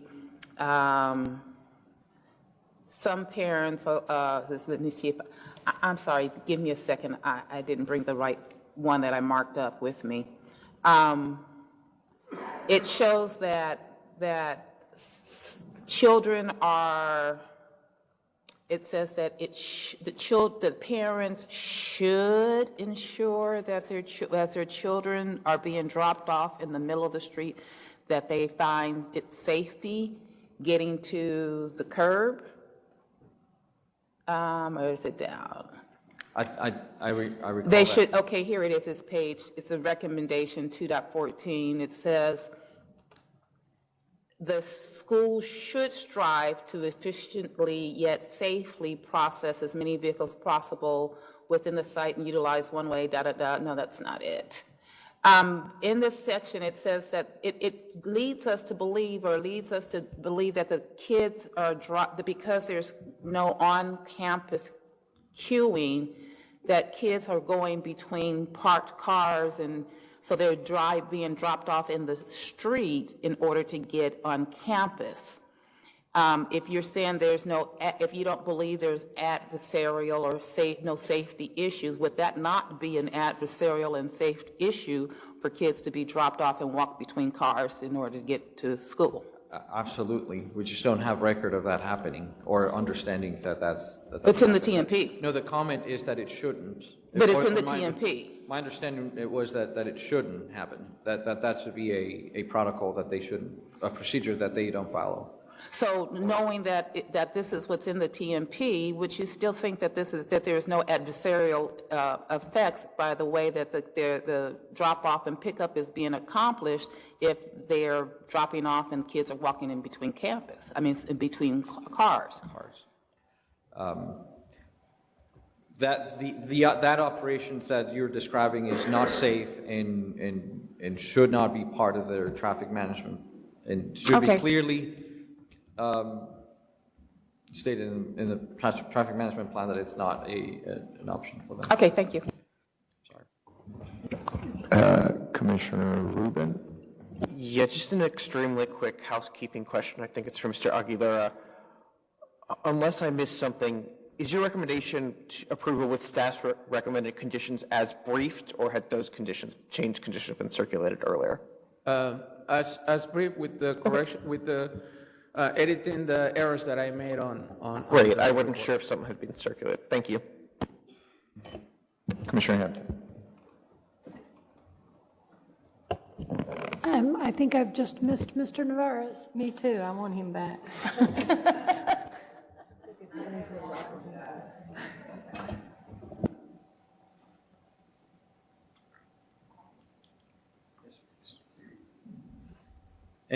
And may I switch back to site plan? Well, site plan? Oh, okay. Yeah. Never mind, excuse me. No, well, as that's coming up, so I wanted to confirm, and I don't know that we have the TMP as a part of this, but I can probably use the language in the site plan for a reference. Following up on Commissioner Blair's questions, the TMP, understanding that it is not currently stamped by an engineer, says to the extent practical, loading and unloading of students should occur within the on-site drive lane, which occurs off of Parkview Street. And so they're saying when the school should strive to efficiently yet safely process as many vehicles as practical within the site and utilize on-site drive lane to the optimum potential. I understand there's a lot of qualifications there. It then states when on-street loading and unloading or queuing and standing is necessary, vehicles should utilize the curbside along the school's street frontage to the extent practical. So I think the school controls essentially both sides of where Wayne Street was abandoned. Their off-site loading and queuing happens in a little on-site, circular drive, for lack of a better terminology. If that was full for whatever reason, a car could proceed south, and then with the loading and unloading happening curbside.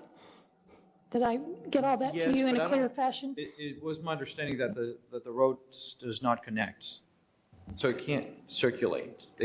Not within the campus, but the way that the drive aisle, and this is very tiny, but it does actually come across, as I Okay. understand it. Okay. Not through the abandonment. Okay.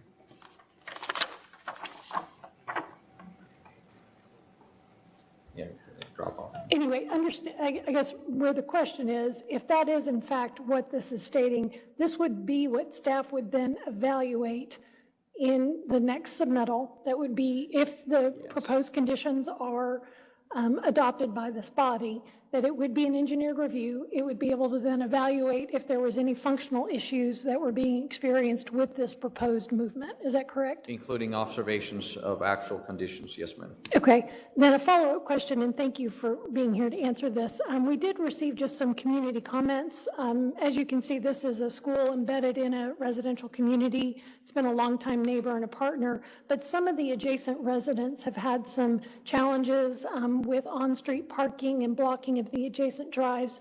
Does staff take that into consideration as they're evaluating essentially the network of the streets that are supporting the school as well? Absolutely, and I don't think that that's an acceptable condition. If I live next door to a school, I understand that there will be traffic at certain times, but I want to be able to be out, and so parents should be respectful of their neighbors as well. Those comments came to my attention as of yesterday, I think, but we had no record of any of those conditions ever happening. I would like to request the commission to remind the neighbors and constituents that they need to call 311 for concerns and complaints. That if their neighbors aren't being neighborly, then there's a way to document that, and so that next time they're here in front of you, there is record of their concerns and complaints. As of today, there's never been a complaint or concern noted. And so, no, the operations of traffic blocking existing driveways is not acceptable, and that should be very clearly stated on the TMP.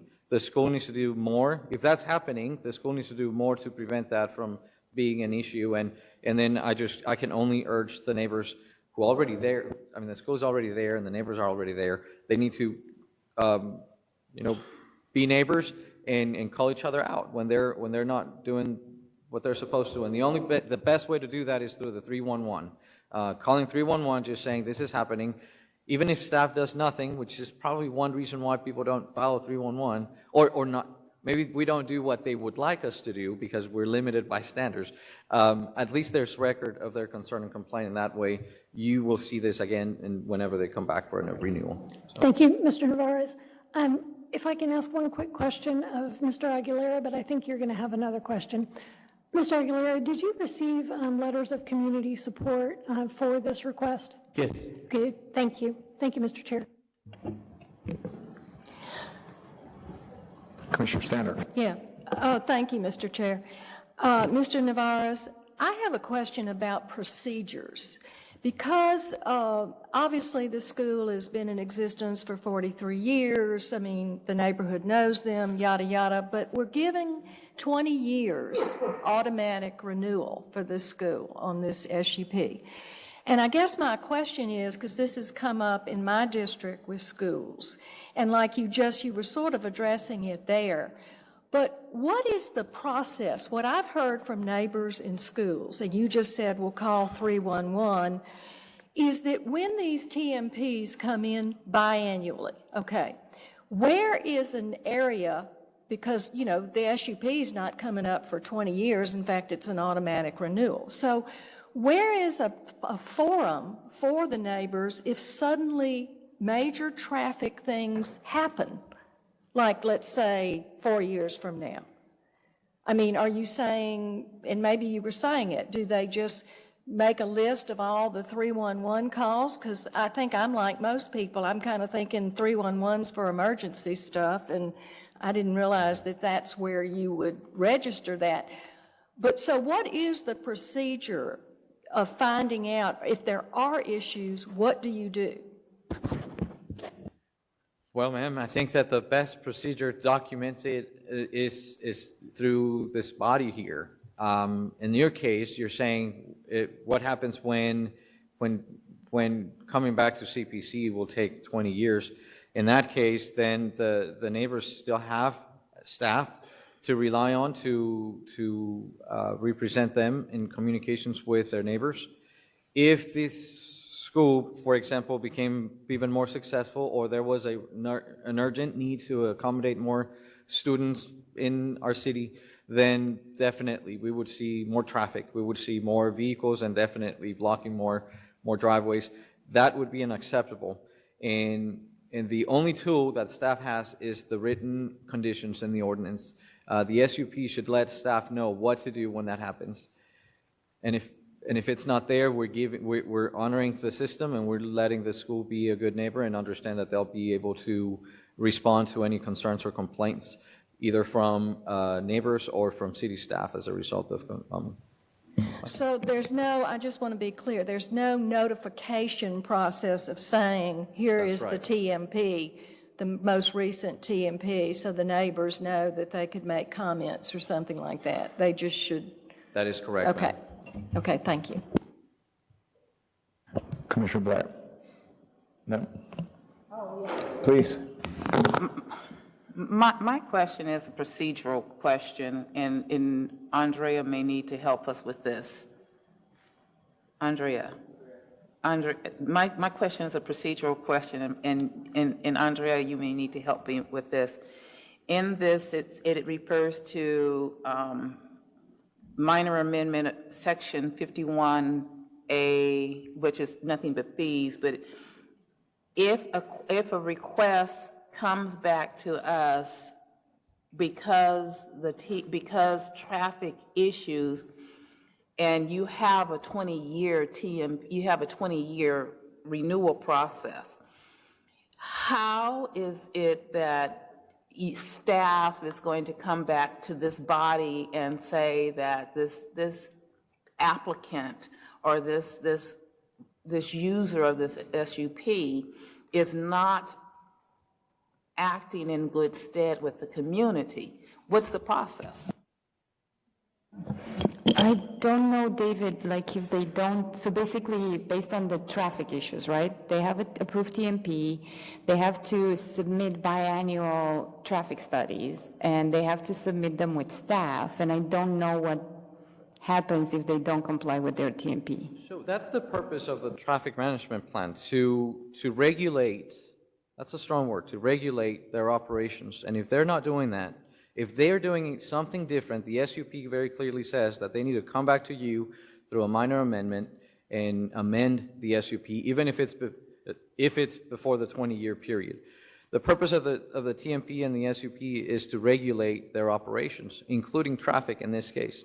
And so if you as a neighbor aren't happy about their operations, then you contact someone, 311, goes through the transportation and code enforcement. We go out there, we make observations, and then it's at staff's discretion whether or not they're following the letter of the TMP or not. And also at the discretion of the neighbors to say, well, I disagree with this, and we exchange words and trying to figure out. That's why we welcome having a document for a school where we come in and say, this is what you're supposed to be doing in school, and the school may say, well, I'm sorry, I forgot about it, and it happens, and then we come back and revisit. So I take my answer back. I think the TMP is the way, the procedure that allows the school to be regulated and that protects neighbors from being negatively impacted, adversely impacted. Well, help me understand, or please explain to me, when this body is seeing so many charter schools, private schools, even regular schools, who says that we're supposed to get a TMP every other year, we don't get it, and we don't see them back here at this horseshoe saying that the rules that govern the way that they operate aren't being done, and now you're saying that we need to rely, are you saying we now need to not only have the written document that we don't check up on, but we also have to teach or have 311 records of every resident that has called in on a school for bad traffic management before we will do anything? I think, so it's basically like any other condition in any PD and any SUP. But we're not following We are, because once you approve the traffic management plan, they have to comply with it. And then those biannual traffic studies are to show the engineers, it's a staff level review, to show the engineers that they are indeed complying with them.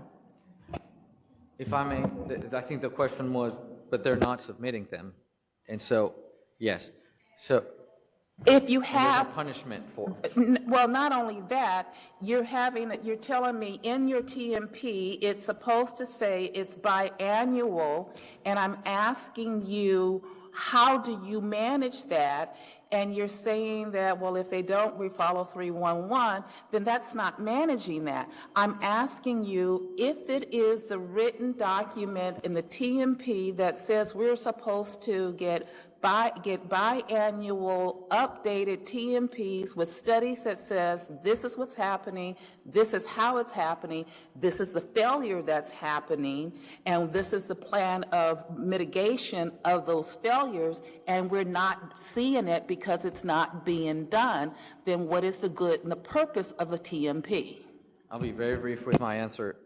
I think that the fact that the commission gives extends forgiveness to schools for forgetting or leaving their TMPs up to date. It happens every single hearing, and you say, that's okay, we'll forgive you, and we'll make sure that you comply next time. That's setting the record.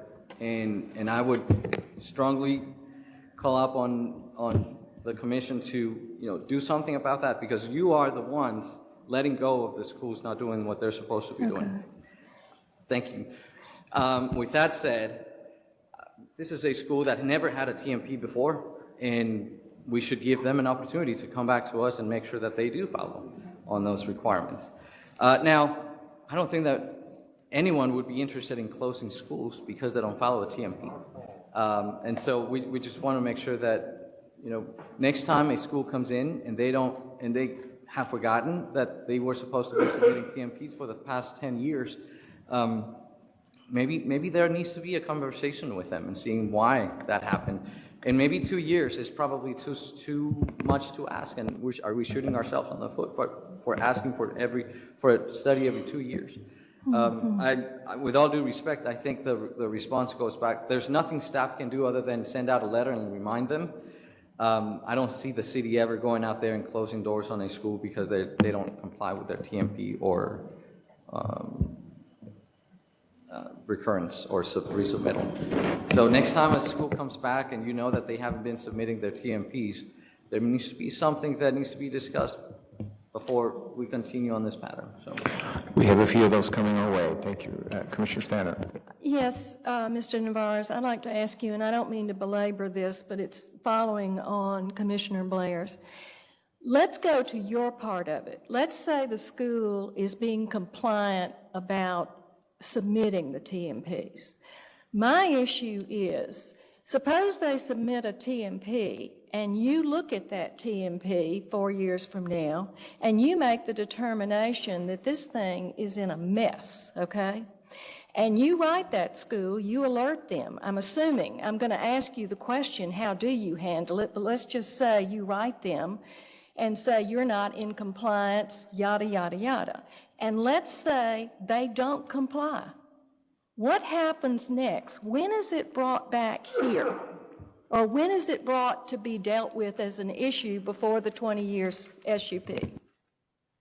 it hasn't been brought back to a commission. I think, and we've had many schools. This morning I had one on I-35 in Keast where they're not following what they're supposed to be doing. They're trying to make changes, and I told them, well, you have to go back to CPC because that is an amendment to the TMP. They say, well, no, we'll do something else to make this work before we go back to CPC. So that's good. You can say to them, you can make it where you bring it back to CPC. Is that what I'm understanding? Yes, ma'am. Absolutely. Okay. That's exactly what staff is letting them know, that any deviations are required to go through a minor amendment. It hasn't happened yet, but that is the procedure. A minor amendment is what would allow them to change so that it functions better than what we thought we would. Vice Chair Rubin. Yeah, just a quick question to follow up on some of your comments, Mr. Navarez. You mentioned that there isn't a real enforcement mechanism right now for the TMP or traffic study updates. It's either we've got to bust folks' chops when they come in whenever their SUP is up for renewal. Is that something that we could look at in the code, about implementing an enforcement mechanism that's... Well, I mean, a rule is a rule, a code is a code, a law is a law, and schools should be aware that they need to be following them. There's nothing in our hands right now that we can do other than sending out letters. That's something that we started doing about 2 years ago, sending out letters reminding them, and that seems to be working for the most part. Some districts are the exception because of their size, but that's, and does that letter we can do. Inform the app or the zone, whoever has the SUP, of the consequences of their failure to submit a TMP or a traffic study update, or is this not? Well, the letter doesn't say the consequences of failing to submit will result in, the ordinance will say so, and maybe we should do that. Maybe the letter that we send out reminding them of the TMP. Are there clearly defined consequences in the code at the moment for failure to submit your? Yes, sir. The SUP and the PDs will mention what the failure to comply with the ordinances are. I can't recite them by memory, but they're listed in the SUP for this specific case. Okay, thank you. I have another question. Commissioner Blair. Yes, isn't it up to a $2,000 fine for not providing that TMP in which you guys have never collected? True, but I would rather defer to someone who has a copy of the SUP. The SUP itself will say, you have it on the report, it says what the consequences of failing to comply with the SUP conditions are.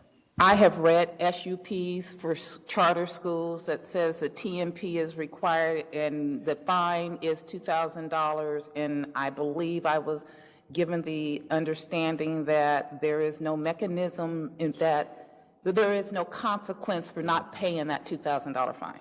There's no I think those are all code compliance city prosecutor questions. So basically it's just how do we enforce SUPs. It's written in the ordinance. It's usually the first part of the ordinance that says failure to comply is this, and then again, it's a city prosecutor with community, with code compliance, not enforcement, code compliance, and they have their own process. And I don't like, our decisions, again, are based on land use. We have a TMP in here. We know that if they are willingly and deliberately not complying with the conditions, there are other departments who are dealing with that. But then, isn't it not a land use decision if we have the mechanism to make them to comply and that mechanism is not being utilized? Then is it a good use of land to allow an offender to continuously reoffend and continuously cause disheartening conditions for the residents of this particular city? Isn't part of our job as land use? I think, again, the fact that this is a temporary use and it has conditions into it, obviously, we look at the land use and conditions and what are the conditions that need to be associated with this land use. As part as, again, it's kind of like the same violation. If they violate those, it's going to go to exactly what David was saying. We do our due diligence. We proactively send letters to let them know, and then the process is going to take its course. I wouldn't, and I would again caution us not to be punitive in the way we make land use decisions. If we need to add more conditions to ensure that the operation is smooth, that's fine.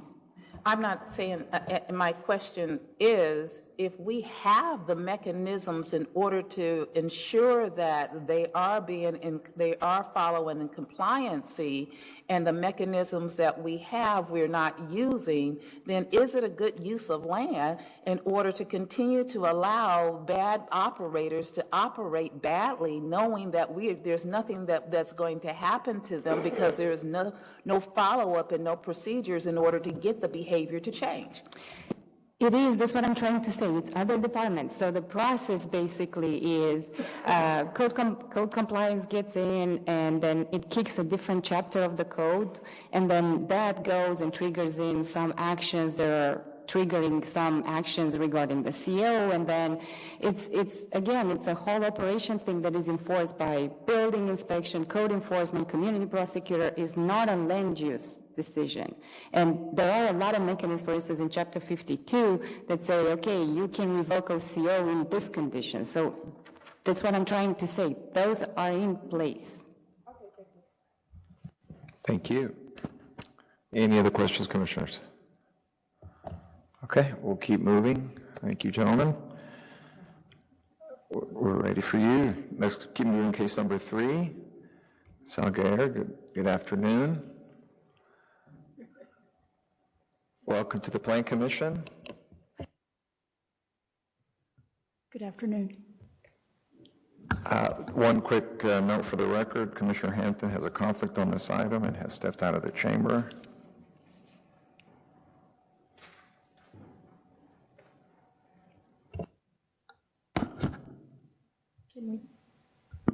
Can we try again?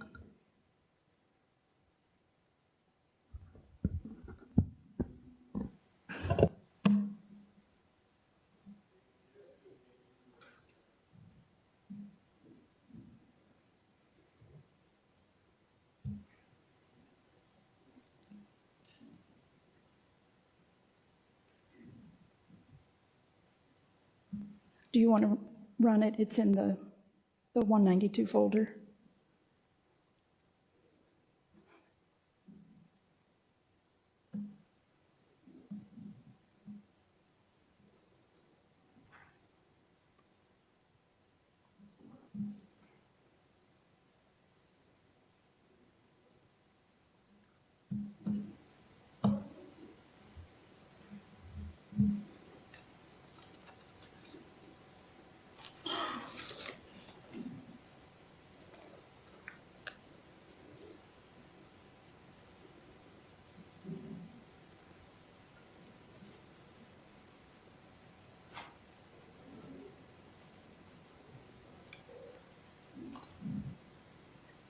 It's in the 192 folder.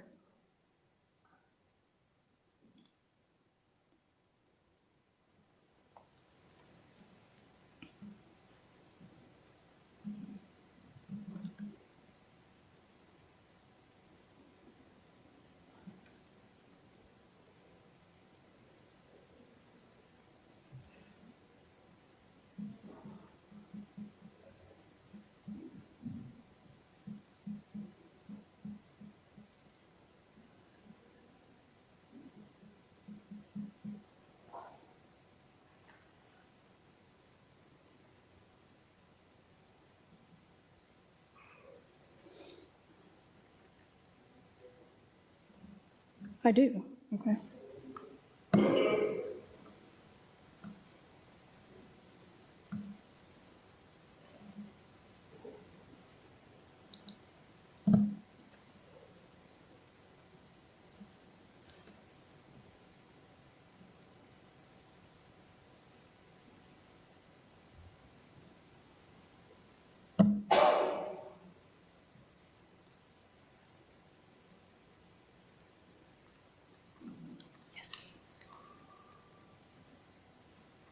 Okay.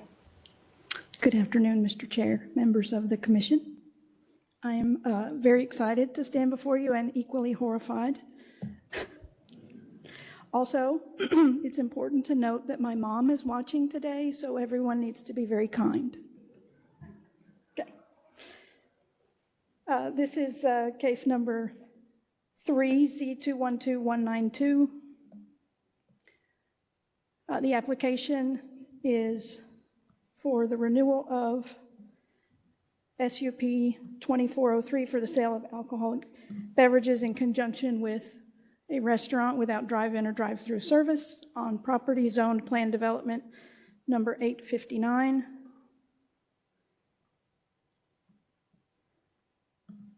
With a D1 liquor control overlay and a historic overlay for Tract F within the Junius Heights Historic Overlay District. Property is located on the southeast line of Junius Street between North Henderson Avenue and the terminus of Dumas. The area of request is approximately 8/100ths of an acre, just under 3,500 square feet.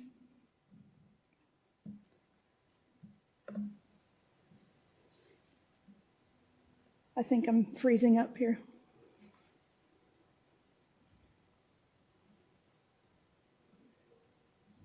Okay.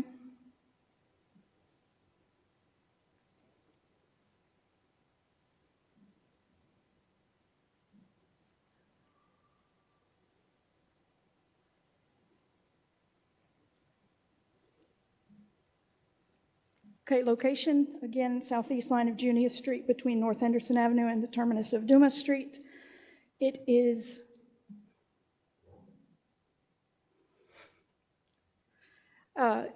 in the area where Swiss Avenue, Junius Heights, and Munger Place Historic District all come together.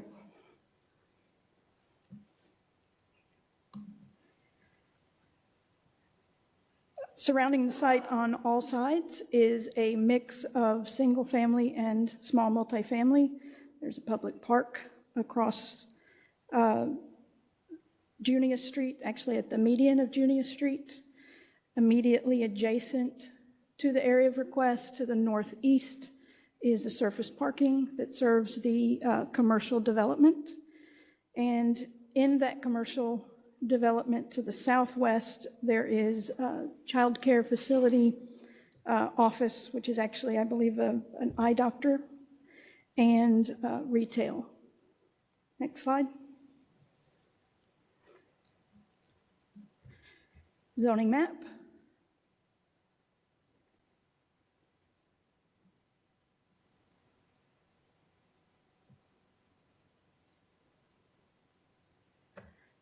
Okay, the area of request is Zone Plan Development District 859 with a D1 liquor control overlay, and it is in the Junius Heights Historic Overlay Tract F. The interior space is 1,776 square feet, and there is an 825 square foot outdoor patio that has an open trellis, currently being used for a restaurant without drive-in or drive-through service. The initial SUP for the sale of alcoholic beverages was approved January of 2021. At that time, City Council amended the zoning for the site from a D liquor control overlay to a D1 liquor control overlay, and also approved the SUP to allow the sale of alcoholic beverages. Staff had recommended at that point a 2-year time period, but the SUP was approved for 18 months and expires July 27th of this year. Proposed renewal conditions, There are no proposed changes to the existing conditions other than to amend the time period. Staff and applicant are in agreement at this point. It's an update from the case report that staff and applicant are in agreement for 2 years approval from the passage of the ordinance with eligibility for one additional automatic renewal period of 3 years. No changes to floor area, and then just standard language for SUP regarding maintenance and following the rules. Some photos of the site. Looking south from Junius Street. Looking southwest at the remainder of the commercial development. This is a shot from the adjacent parking lot, trying to catch the trellis in the rear of the restaurant.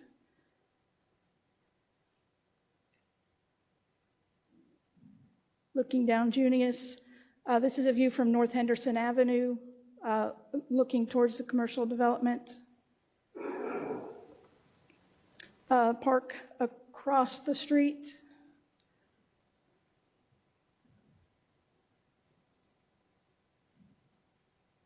And then some photographs of the surrounding uses. This is the adjacent parking lot that serves the commercial development. There's a garden at the rear of the adjacent parking lot, and then further to the, yes, small multifamily further down Junius. And continuing around Junius.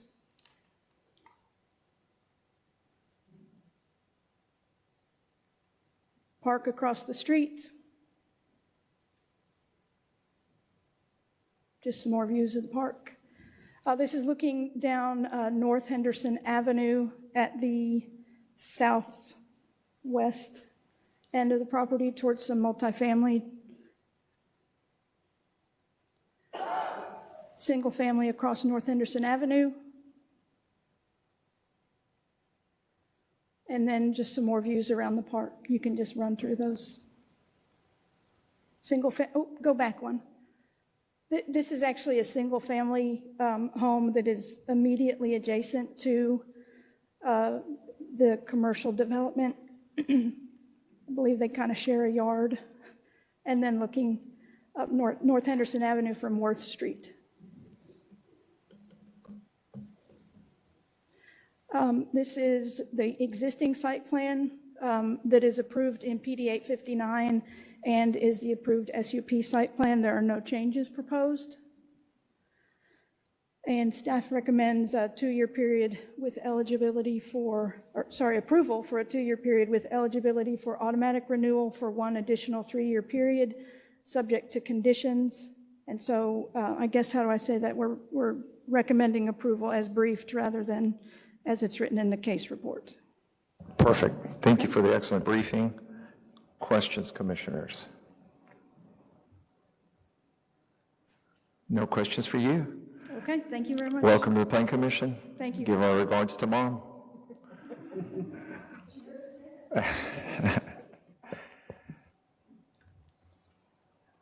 Let the record reflect that Commissioner Hampton is stepping in, and Commissioner Young is stepping out, has a conflict on case number 4, Z212142, and he is out of the chamber.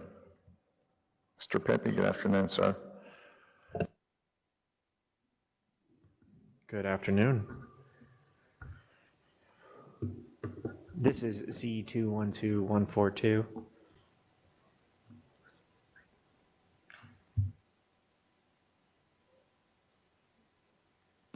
Mr. Pepe, I think we're just going to have to cut it off here, and we'll start back up with you on the other side. Sorry. I'm afraid we're going to push right into our limit.